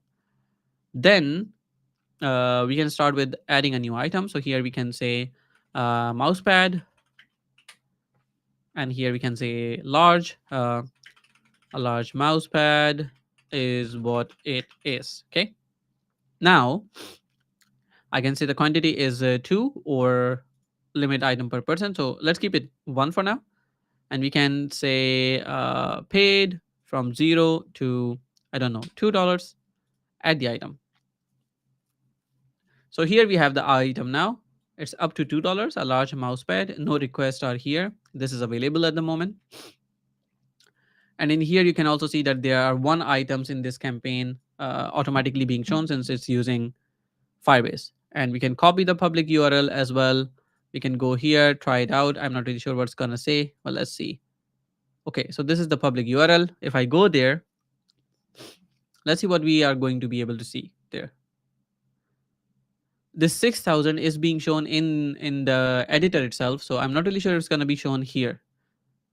Okay, it is, and it's public. So even without signing in, you can see that I can see this here. That is nice. So where we don't have any image and we don't have any placeholder, but if I say pay and request, then it says email or phone number. Okay, let's say I go ahead and I give my email. So let's say, or let's go and try it out with I don't know, Mailinator. So we're gonna go and get free trial, and then we create test dash gift away. We create that, and now we have test dash gift away at mailinator.com. So if I go here to my site and I say test giveaway at mailinator.com, we say proceed to payment. What happens? The request has been sent to the campaign owner. They will contact you if you are approved. Good. So if I look at my database, does anything change here? Do we have requests that can be seen here or not? Let's see. So we have campaigns here. um I see items here. If I go to items, this is an item. Oh, here you see requests. That's what I thought. So here you can see the request here. This is the request ID. It's approved false. And the picker contact is here as well. And then we have the timestamp here as well.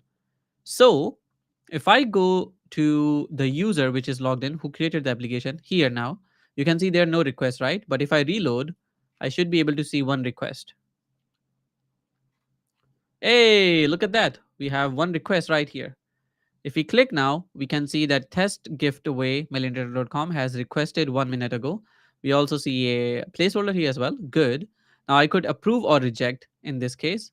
If I approve, will we get an email? That's the biggest question now. So in Mailinator, do I get an email now if I approve it? Let's see. So you have approved the request from this guy. They will be notified. Now, if I go to Mailinator, I don't see an email yet. What if I duplicate this page? Okay, so this is still free. Oh, sorry, this is still empty. So we don't send an email yet. Okay, if I look at the request now, this still is approved. So at least the UI part is working fine. If I go to the database, you can see approved true here. All right. Let's see if we can ask. Let's see if we can ask Gemini or Firebase Studio if we are actually sending emails or not. So are we actually sending emails to the buyer and seller? I don't think so. If not, let's implement that really quick. We may want to use Firebase wherever possible. Okay, so we do it, and in here, if it's approved, then it should not be available, I think, anymore. Oh, what did I do? I refreshed. I was supposed to reload the page, but I refreshed. Okay, it's still continuing. Good. Thank you, Firebase Studio. So here it still says active. If I go to manage campaign, so here you can see that this now says claimed. Since we approved a request, it automatically changed it to claimed. This is pretty nice.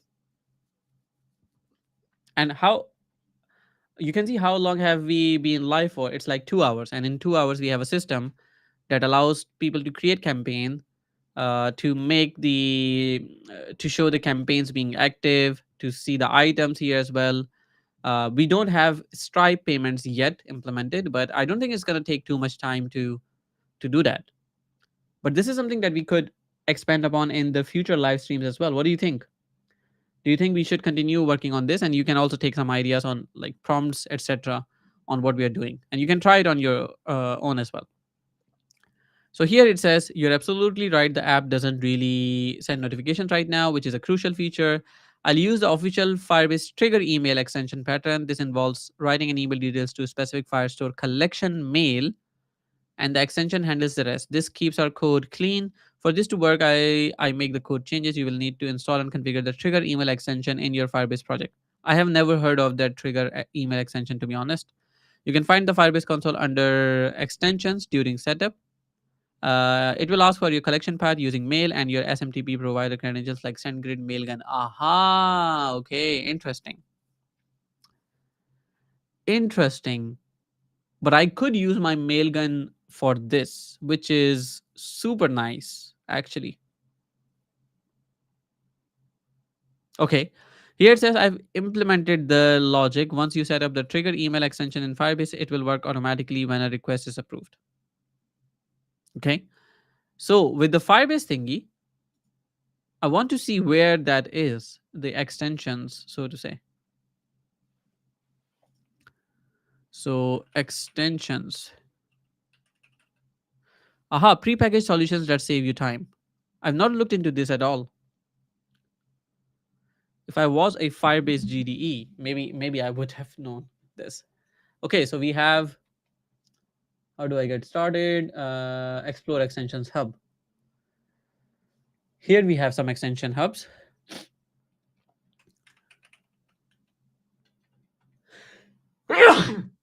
Alhamdulillah. So trigger. Aha, here we have trigger email from Firestore. Okay, if I go here, it says extension provides an out-of-the-box solution for sending and managing emails from your Firestore database. Okay. It uses SMTP. So we create the Firebase project, sign into Google, etc., etc. Then extension installation. So we install it there. Okay. Then we have Firebase CLI, configuring the parameters, SMTP connection URI. Okay. SMTP password. Okay. Default from address, default parameters. Okay. And tracking status. Interesting. So technically, we just do this. We add a new document to someone with a message, and then, aha, okay. To display the conversation, we can use this. Interesting.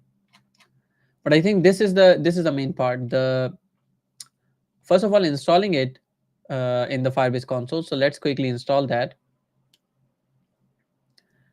And we're gonna choose the project gift away. So installing this extension. Making requests to third-party API may concur, typically around this. Okay, it's fine. The extension enables the following APIs. Vertex API, okay. Cloud functions, generate on call, generate text, okay. Cloud secret, manage secrets, okay. So Google API key is here. Then do access granted to the extension. Yeah, it would also go to the secret managers because that's how Google securely manages the secrets, so to say. Okay, so I'm gonna grant it. Next, and then we have configuring the extension here. So we do have Google AI, okay. Then we have API key optional. We don't need to do that. Firestore collection path. We have generate. Am I in the right one? So Firestore multimodal Gen AI. But no, I'm installing the wrong one here. Ah, I don't want to. Sorry, this was not the right one. So trigger email. Ah, they have the wrong link here. Okay. Okay, I understand now. All extension. Okay, this one was the one I wanted to install. So they have the wrong link there. Fire source and email, gift away. So here we have review billing, etc., etc.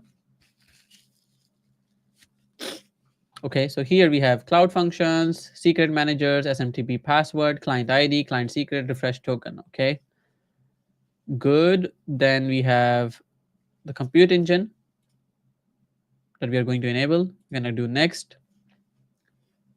Okay, so we're going to have to enable pub service agent and compute service agent as well. Good. And now we can do the extension. So the authentication type here is username and password or OAuth2. And then I could go ahead and enable all these variables. The email documents collection is going to be mail. Default from is going to be my email in this case. We could also have the time to live as well here. That's fine as well. Okay, so the main things that we actually need here is default from. We want to have the SMTP connection here. Well, why is the, it feels a bit weird that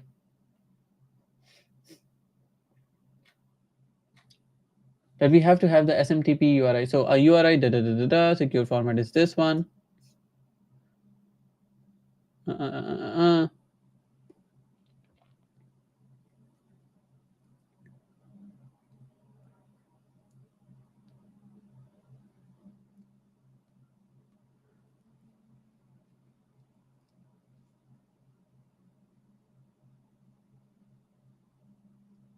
Okay, passwords and secrets should not be included in the SMTP password field. The secure format is this. We have the username at gmail.com at SMTP. Okay. So this one is username only. But is the password,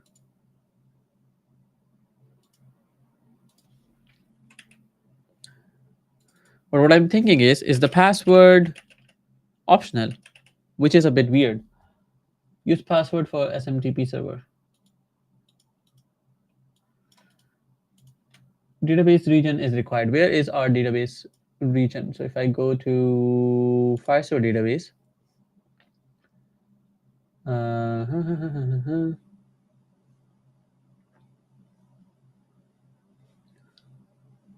where did we say our database is going to be?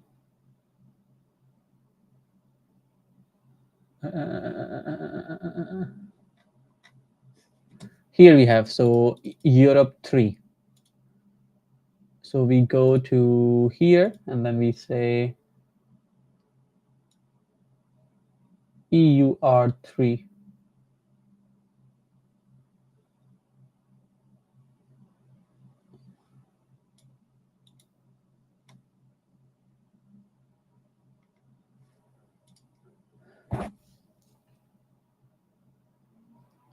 This is not the project, so we should have gift away.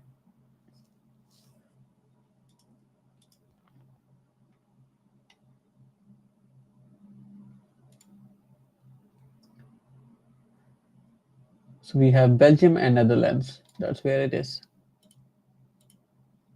So let's quickly put that correctly. Belgium and Netherlands. Ha ha ha ha.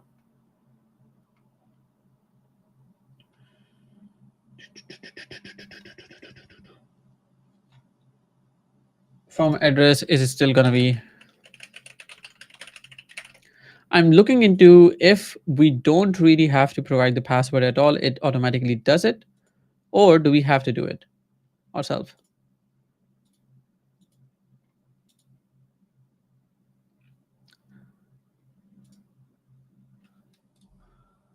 Uh, let's select all for now, and let's see if we can make it work just with Gmail, so we don't have to go with SendGrid, etc. This should take 3 to 5 minutes. So it's installing. Good. I'm going to be right back as well.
Okay, we got some problem. Let's see what that is.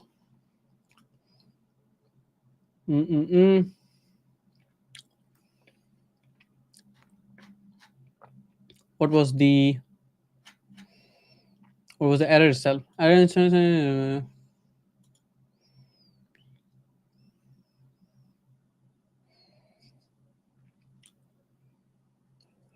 Okay, here it says if you recently started to use event org, it may take a few minutes before all necessary permissions are propagated to the service agent. Otherwise, verify that it has event org service agent role as well. Fill precondition.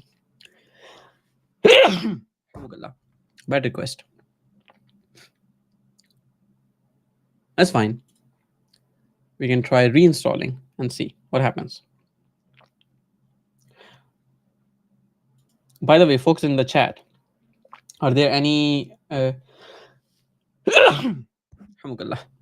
there any cool projects you are working on in the meantime? We'll see if this gets installed correctly.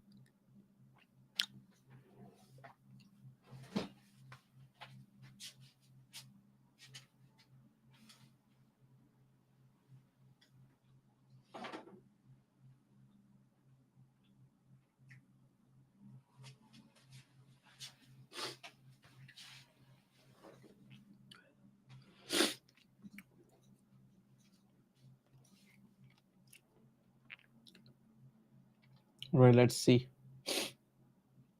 Where are my glasses? I'm gonna be right back.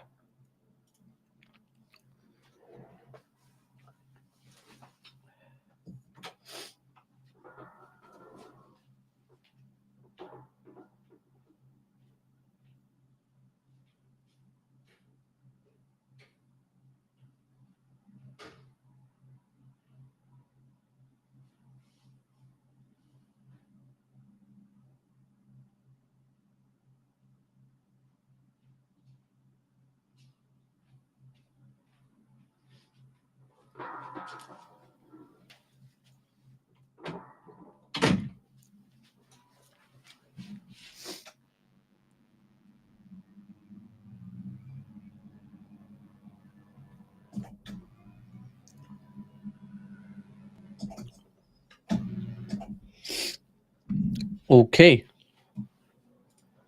let's see. So it is still trying to do the installation. We'll see, but we can probably look into some things other than this in the meantime. Um,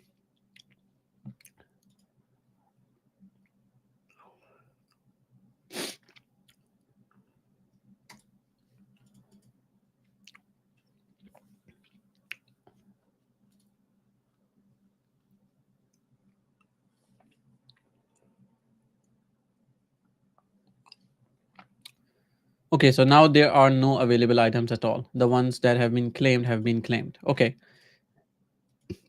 interesting. That's yeah, that's also nice. There's no point in showing anything that has been claimed already. It seems like it's going in the right direction, so I'm hopeful. Hopefully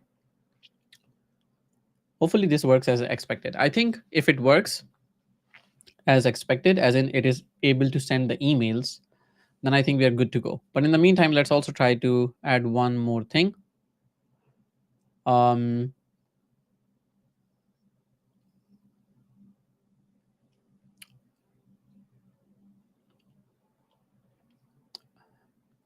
I'm not really sure about the payments. So let's say the person comes here and sees an item that is so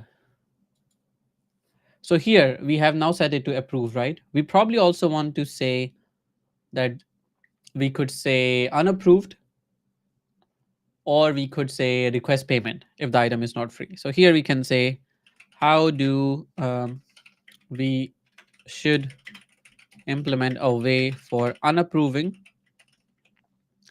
a request which is already approved um, in extreme scenarios. Also, in cases where we have the item as paid, we should have it um, so that on approving, it sends a request to the buyer to pay via Stripe, which means we need Stripe integration as well. Let's see what it says.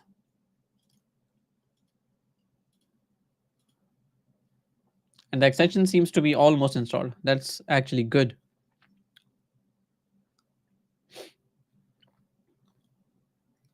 As it was failing the last time I checked. Okay, so installed. Good. I can manage this. Extension is up to date, which means that we should be able to see um, the changes as well, or the emails as well, especially in Mailinator, for example.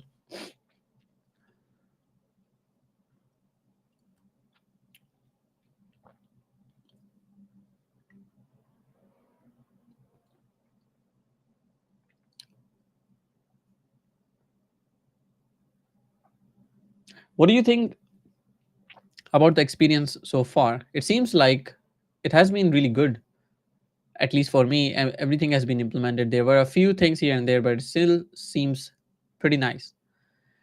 So excellent ideas, adding a way to unapproved requests, integrating Stripe for payments will make your application much more robust. So here's the plan. Unapproved request, Stripe integration, new public page, dependencies. Okay. For Stripe to work, you'll need your API keys from Stripe dashboard and send them as environment variables in your hosting environment. Specifically, you'll need Stripe secret key and Stripe webhook secret. Okay. So I could have that. We'll see.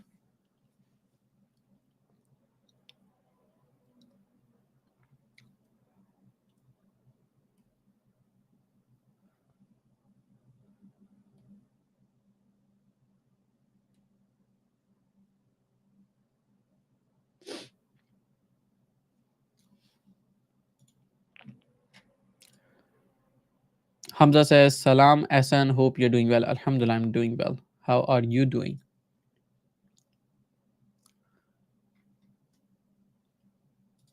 Okay, so what did we change? We made some changes on the page, which is the campaign page. So payment success, payment errors, etc. Okay, let's see. I made all the necessary code changes to introduce an approval and Stripe payments. Once you configure Stripe secrets, this new functionality should work as expected. I think the reason right now would be that it's not finding the secrets, I think. Let's see.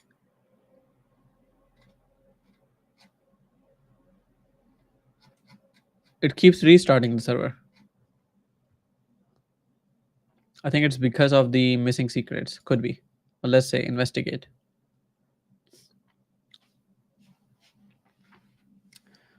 I believe it could be the server itself or the secrets.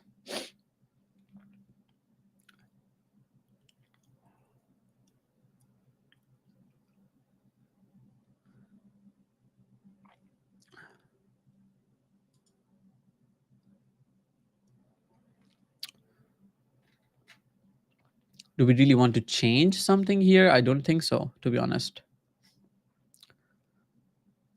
No, I don't think so. We need to change it. I don't think.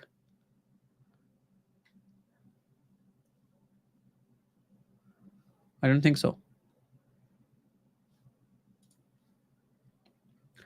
All right, I'm going to go to the code. Let's see. So in here, we need to have the Stripe settings here as well. So where is it? Stripe, Stripe, Stripe.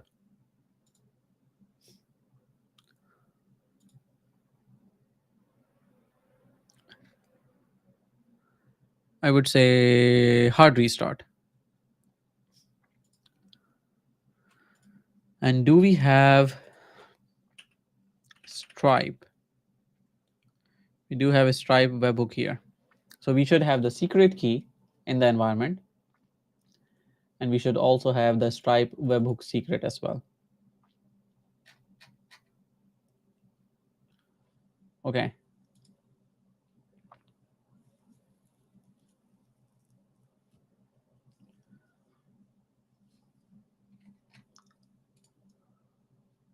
We can probably, okay. I think we are missing Stripe environment variables. Can you suggest what do we do? Having an env file, and do we need anything to set it up with the project? I do remember that Next.js allows us to have environment.local, environment.production, etc. But I'm not 100% sure. Let's see. So here, it does say that we need to create an env file. So we create that. Then we copy this guy. So we insert.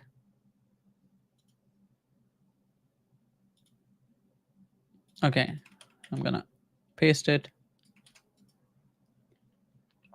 And then we also need to add that in the here. I think it should already be here. Yeah, we have env here. Good. So we just have to pick these Stripe credentials, so to say. So I'm going to quickly go ahead and pick my Stripe credentials. Let's see if I can quickly find those.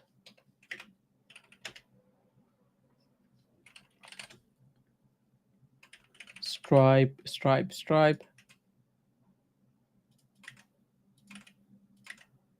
And we sign in. And now I need to put my authenticator code there. Where's my phone? So we got authenticator, Stripe, and we got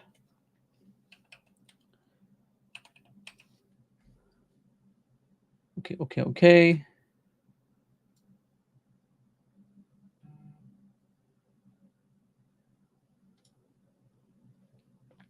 I'll just log in and then we'll copy the credentials. So we go to test mode. Uh, okay, so we have some new things in Stripe. Create a sandbox. Default sandbox, gift away sandbox. Da, da, da, da, da.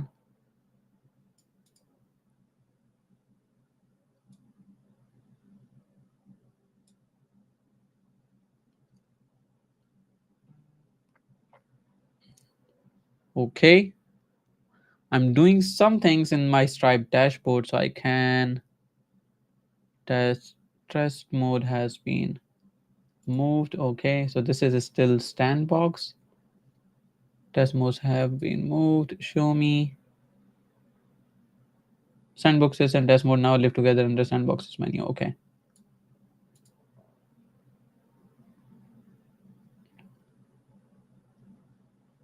Interesting. So sandboxes are different and test mode is different. Interesting. Switch to sandbox.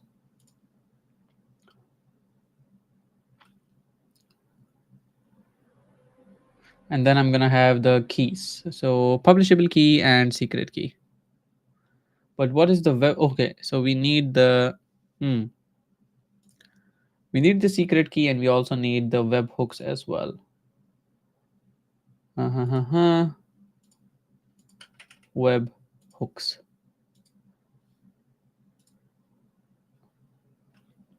Shahzeb says सब क्या बना रहे हैं?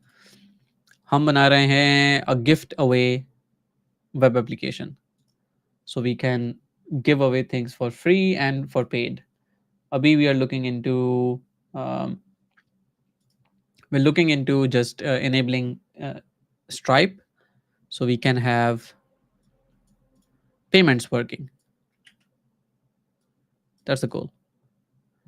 And now we are also going to have a webhook secret as well.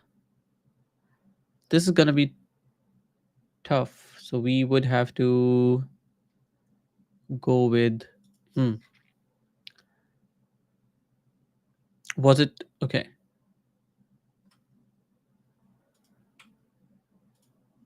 9,000, right? So 6,000.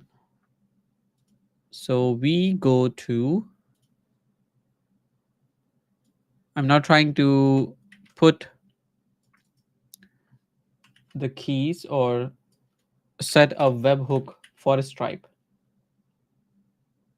I would say select all events, add events. Let's see if this works. Add endpoint. But what is going to be the, okay. I don't know what is the webhook though.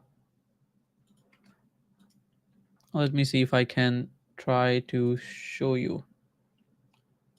So here, if I go with the webhook here, which here it is, and this route is exactly API / Stripe / webhook. That is the one, right? Why does this cry? Okay, it could be because of something else, but let's see. So I need to have this webhook secret at the moment, and I would have to update details. And this should be /API / Stripe / webhook. Okay, so we update the endpoint, and then we have the secret. Where is the secret? Here's the secret. No, where's the secret? Signing secret. So we should have the secret right here. Expire secret. If I expire the secret immediately, okay. Signing secret. Okay, give me 1 second. So I go to my env, and then I put my secret right here. Let's quickly save this. And let's see if this works now. So if I reload now, I hope this works. So we still say address and use. If I go to the prototyper, what happens then? The prototyper makes it work, which is good. So now let's say I go to manage campaign and we added an unapprove here. So I unapprove it. The request from this has been unapproved. Good. If I go to Mailinator, do I see an email so far? No, I don't. Okay. Anyways, so I come back to my page, and if I refresh now, I should see the item again. Hello. Okay, Patrick, how's it going? Welcome to the stream. Okay, this is the public facing page for the campaign. That's not what I had in mind, so to say. So let's see if I can paste and go here.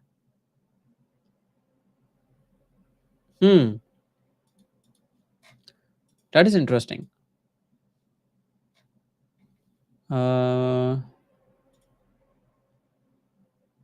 Okay.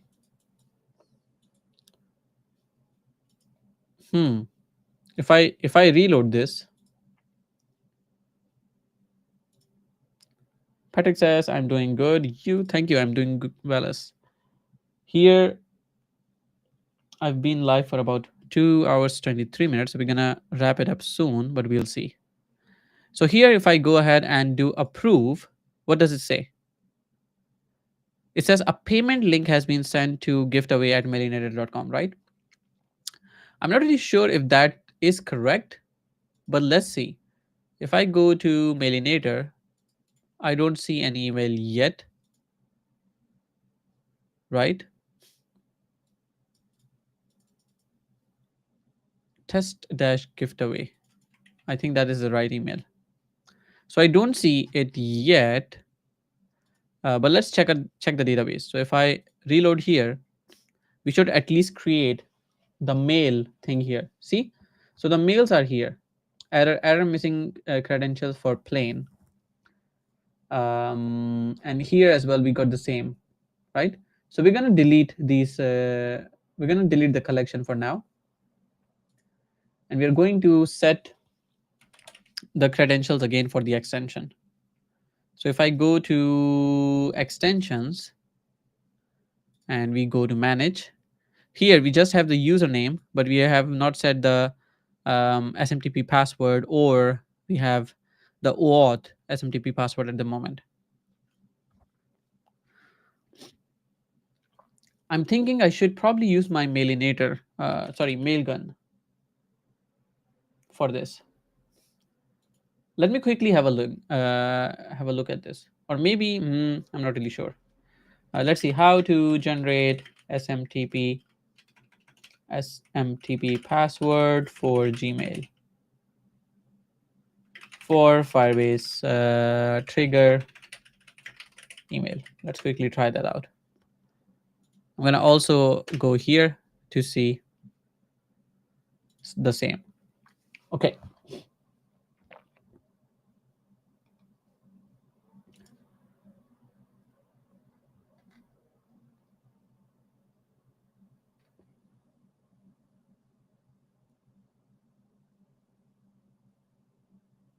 Don't enable the less secure apps, and it okay.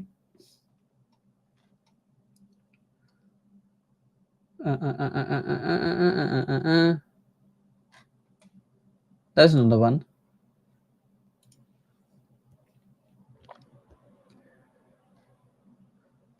Let's see.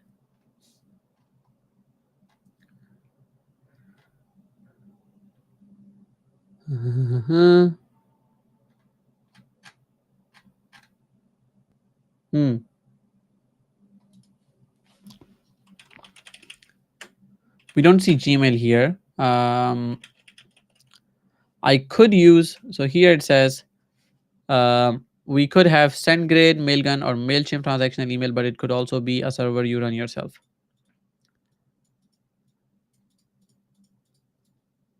I could use my Mailgun.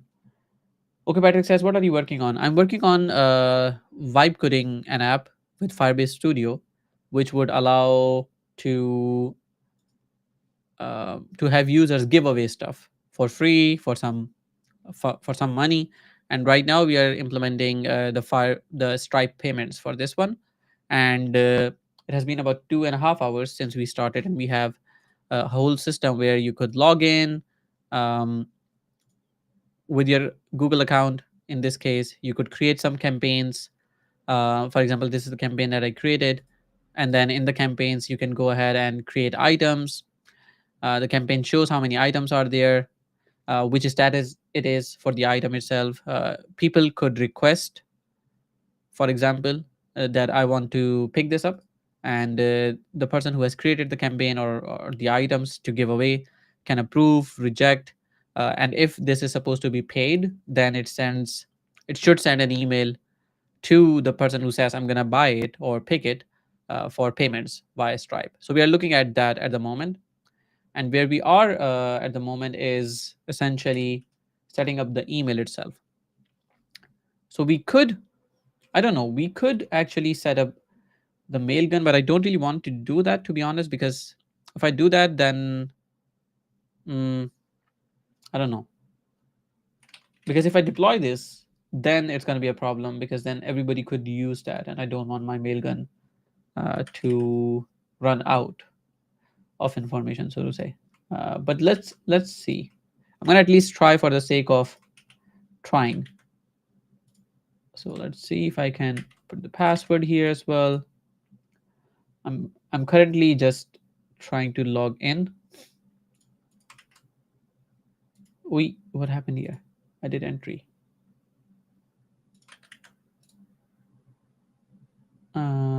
Yeah, and now I could.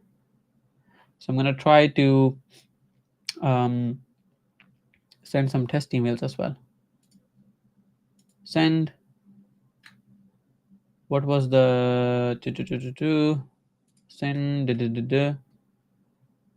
sending domains, and then we have the sandbox as well, but we can use the sending domains. SMTP credentials. We have this guy, but I don't remember the SMTP user. So let's create a new user. We're gonna say gift away at MG. So create. Okay, so now we have the login and password. Give me 1 second. I'm gonna try to quickly put the credentials in the extension. Username and password. Where do I put the username in this case? Reconfigure extension. So here we have default multi-region. If we go with OAuth to, no, we can't go with OAuth to. So username at something something.com.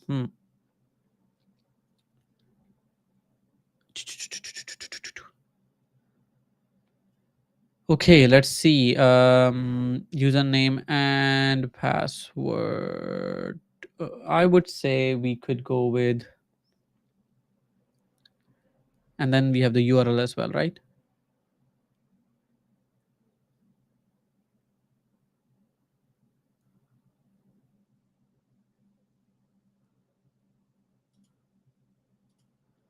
Let's see if I can go with username and password. And where was my user? There it is. So that's gonna be my user at, there we go. Then we have 460. Okay. And then we should have password here. Create a secret first. Okay, let's see. Just creating a secret for me.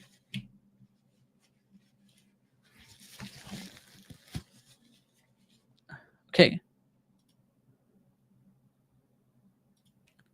Okay, so we added the password, we added the username as well. I think we should be good to go. And we can save now. Okay, let's see. My kid is here as well. Assalam. Yellow. Siraj भाई वाला था ये हम आप इसके साथ सो गए थे वो सिराज भाई ये लिखा है सिराज भाई लेके आए थे यस आप सो गए थे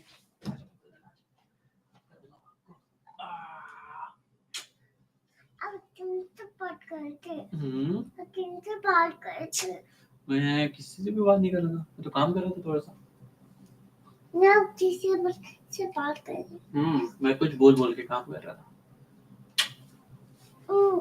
मैं देखूंगा क्या देखेंगे वहाँ पे क्या हो रहा है वो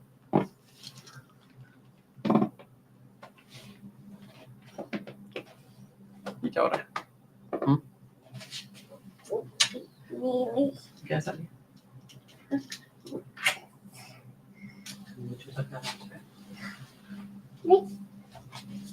बैठ के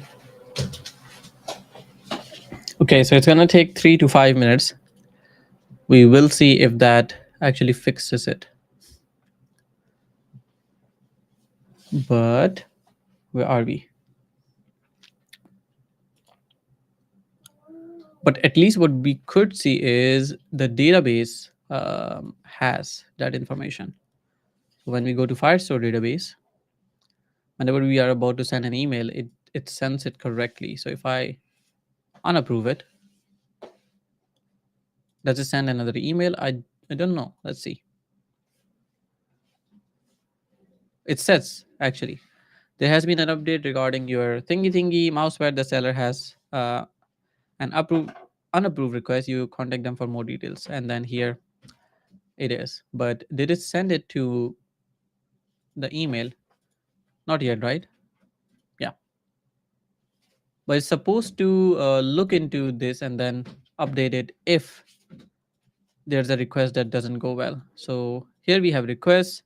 The approved is false. Stripe checkout URL is null. Stripe payments is null as well, and all of this is here. But once I think we have the extension done, we can try this out once more, and then we're gonna try to wrap it up. Hmm. G.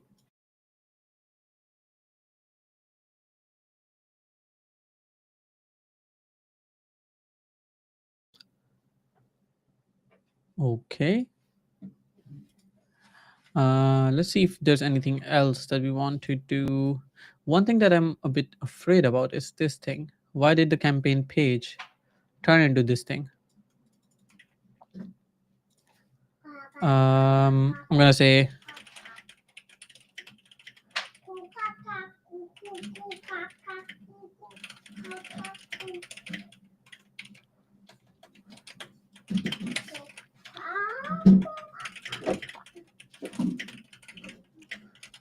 did we change anything? If yes, revert it. So here I'm saying the campaign page is still right. It shows something like this is the public facing page for the campaign, etc. I'm also gonna select this as well, and I'm gonna paste it here as well. Let's see.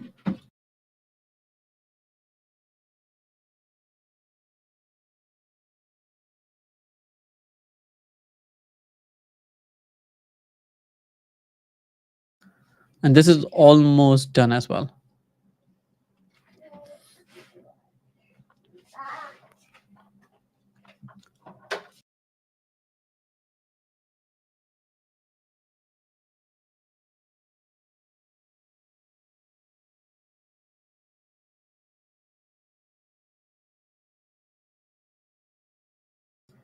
All right, so this seems like this should be fine.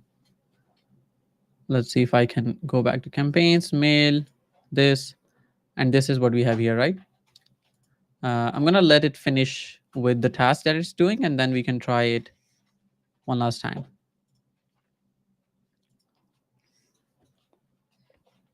It seems when I set up the Stripe integration, I created a placeholder for the public campaign page, which is what you are seeing. Okay.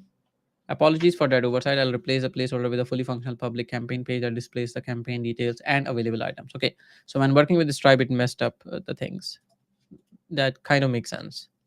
So now when we look at the public page, it should show the right page for us. Let's see. And we're now going to try checking the email as well. Okay, so the public page works. We have pay and request. If I click pay and request, I can probably ask for or put my email there. I want to actually check what happens if I try to give the same email again. So if I do this, your request has been sent to the campaign owner. It says, would we have 2 requests now or 1? We may have a bug if it creates 2. It creates 2, so that's not good. See? And this one is 1 hour ago. Anyways, so if I do, I'm going to take the screenshot as well to tell it we end up creating 2 requests from the same email. That should not happen. For a single item, there should only be 1 request per email. And I'm going to do it in just a bit, but let's say I approve it. So a payment link has been sent to this guy. If I go to Mailinator, I want to see if that is the case. If I do go, I don't see an email. If I go to mail, I see here we should have a mail. We have here email. So here it says get address info e again mg CodewithAhsan.dev. Okay. So we do have at least an error which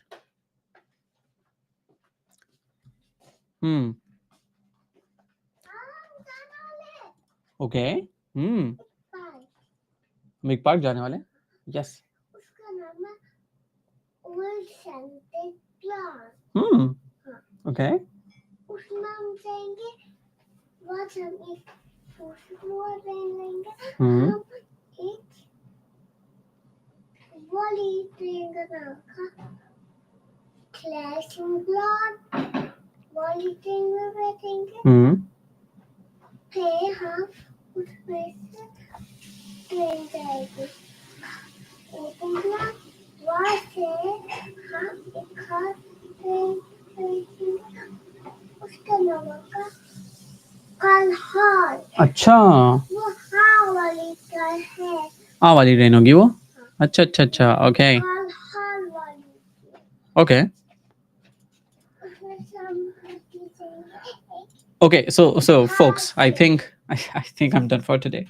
We've been here for about 2 hours 40 seconds or 40 minutes. So the what's happening right now, at least as you can see, is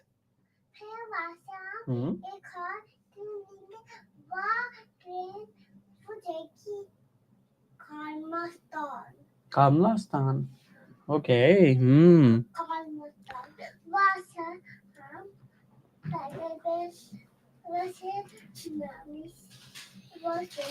See you later, Patrick. Have a good one. So yeah, I think we can stop here and we can then try it out later. So we do have, for example, this href as well. If I wanted to go and pick this href, let's say for here. जी मेरे बेटे एक minute रुकिएगा.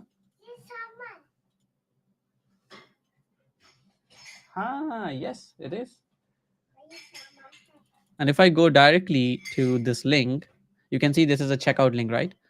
And it also says mousepad. It also says $2. And it also says the email who's gonna pay. This is great, right? So this the Stripe thing works. The only thing that doesn't work really is the yeah. The Stripe thing works. This doesn't work, the email itself. But let's see what happens when we actually try to pay, right? So if I go ahead and say, I'm going to put the dummy Stripe information here. And here we can say test gift away. And then I can say pay. So now it's gonna try to pay with that. Let's see what happens.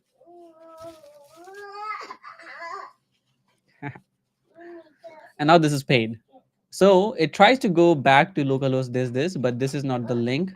So I'm gonna copy this and I'm gonna go to the link itself, which should be this. So this should redirect us to this particular page. If I hit enter now, so here you can see the toast, payment successful, good, good, good. Now if I go here, G, hmm, hmm, oh ho, oh no,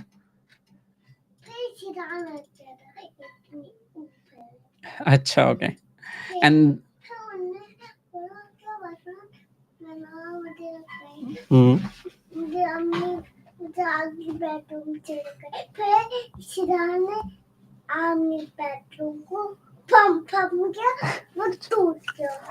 acha, okay.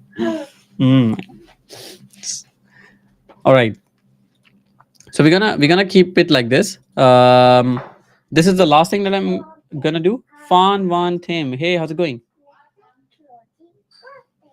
Hey. So I'm just wrapping up. I'm gonna try to do another stream maybe next week. Hoping I get some time in the morning. It would be probably a bit earlier in the morning, and then we'll fix the issue with the email itself. And also when we have done the payment, we don't really update this payment pending, or the code doesn't do it at the moment. But I think still, with even with that, we are I don't think we have had much issues when it comes to how things should work, apart from one thing that we had where it removed the public page for us. I think that is probably not the right thing to do in this case. Okay, so I'm going to try just one more thing and then we wrap it up. So here, this request that we have, the second one, we're going to remove that from the database. So we go to campaigns, items, requests, and we're gonna just remove the second one, just making sure that this is the one that is a bit later. So this was 1514, and this is 1425. So this one is a bit newer, right? So what I'm gonna do is I'm gonna delete this document. So delete document, start delete, and that document is deleted. Now I'm gonna try to request with the same email. So I'm gonna pay and request. I'm gonna pick the same email, this at maylinator.com, and it should say this is not possible. So if I send the request, let's see what happens. Yes. So here you said you have already requested this item, which is an error here. So we don't really show the message at the moment, but we do make the call.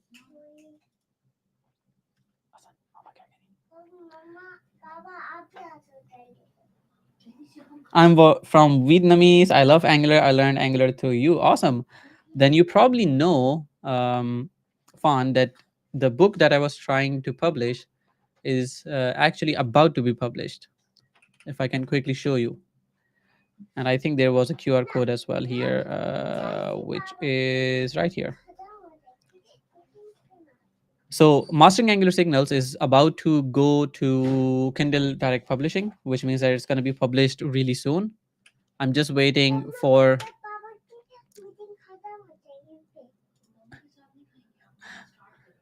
I'm just gonna. Let's see if I can log in and show you. Let's see if I can find it. KDP. And we go here. Ooh, that's interesting.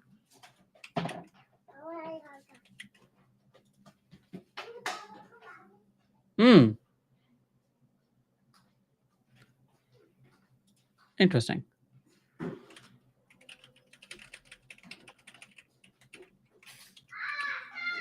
I'm gonna try to see if that is my password. Nope. Okay, I'm gonna copy this last time. Maybe I changed it. Could be.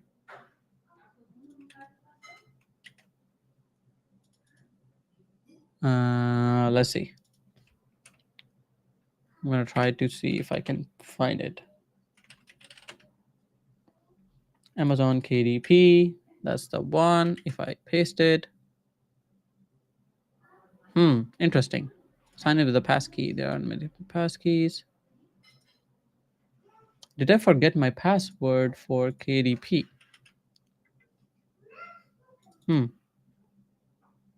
Let's see if I can see it. That should not actually be the case. Okay, I'm gonna have to reset it. That means. Let's quickly do that.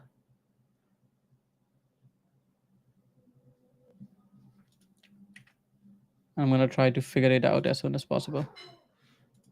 But in the meantime, if you have not seen, you can also see that in the CodewithAhsan.dev page, where you can see the content or what it's going to be about. So we are going to look into a lot of things, including signals, computed, effect, resource, RX resource, HTTP resource as well. I should probably put it here as well. Input, output, and model APIs as well. So let's see if I can. Verification code is this one.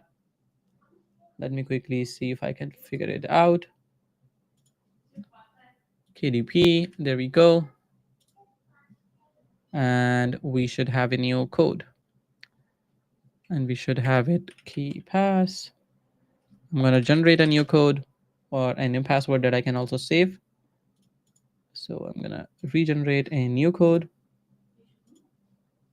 And let's see. Yeah.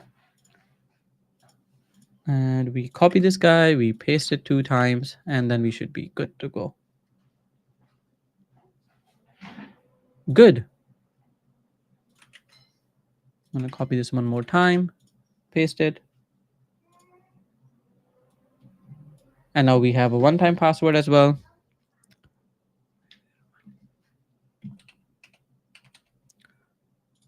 And we should be good to go. So I'm going to show you this at the moment. And here you can see that mastering Angular signals is right now in review. So it's going to take about 72 hours. So it can be done.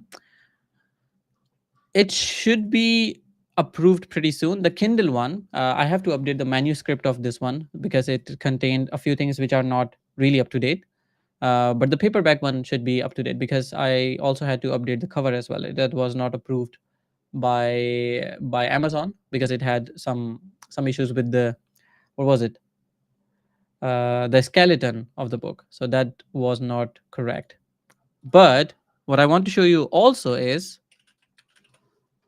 that we have the book's content is now updated to Angular 20, which I did yesterday. So here you see we updated the book to Angular version 20. I fixed all the tests as well. There was some issue with the actions, not really working with all the end-to-end tests, but I ended up running them sequentially because when you run them parallel in CI with Annex, it wasn't really working. So yeah, we ended up just running it every test sequentially, and then the tests work fine, the unit tests work fine, the linting is working fine, the builds are working fine. So it was a fun experience just updating everything to Angular 20 really, really fast. It didn't, I think it didn't even take like 2 hours to do so. But everything here is now working. I should probably do something to deploy the app itself as well, or deploy um, the output of all the applications, but I'll look into that later. But this book is ready to go, and it's going to be fun once I get the information or news that this is published. And we also did a lot of this stuff during the live stream as well. Well, with that said, thank you everyone who joined us today, and I'm gonna see you next time. Have fun until then. Take care. Happy weekend.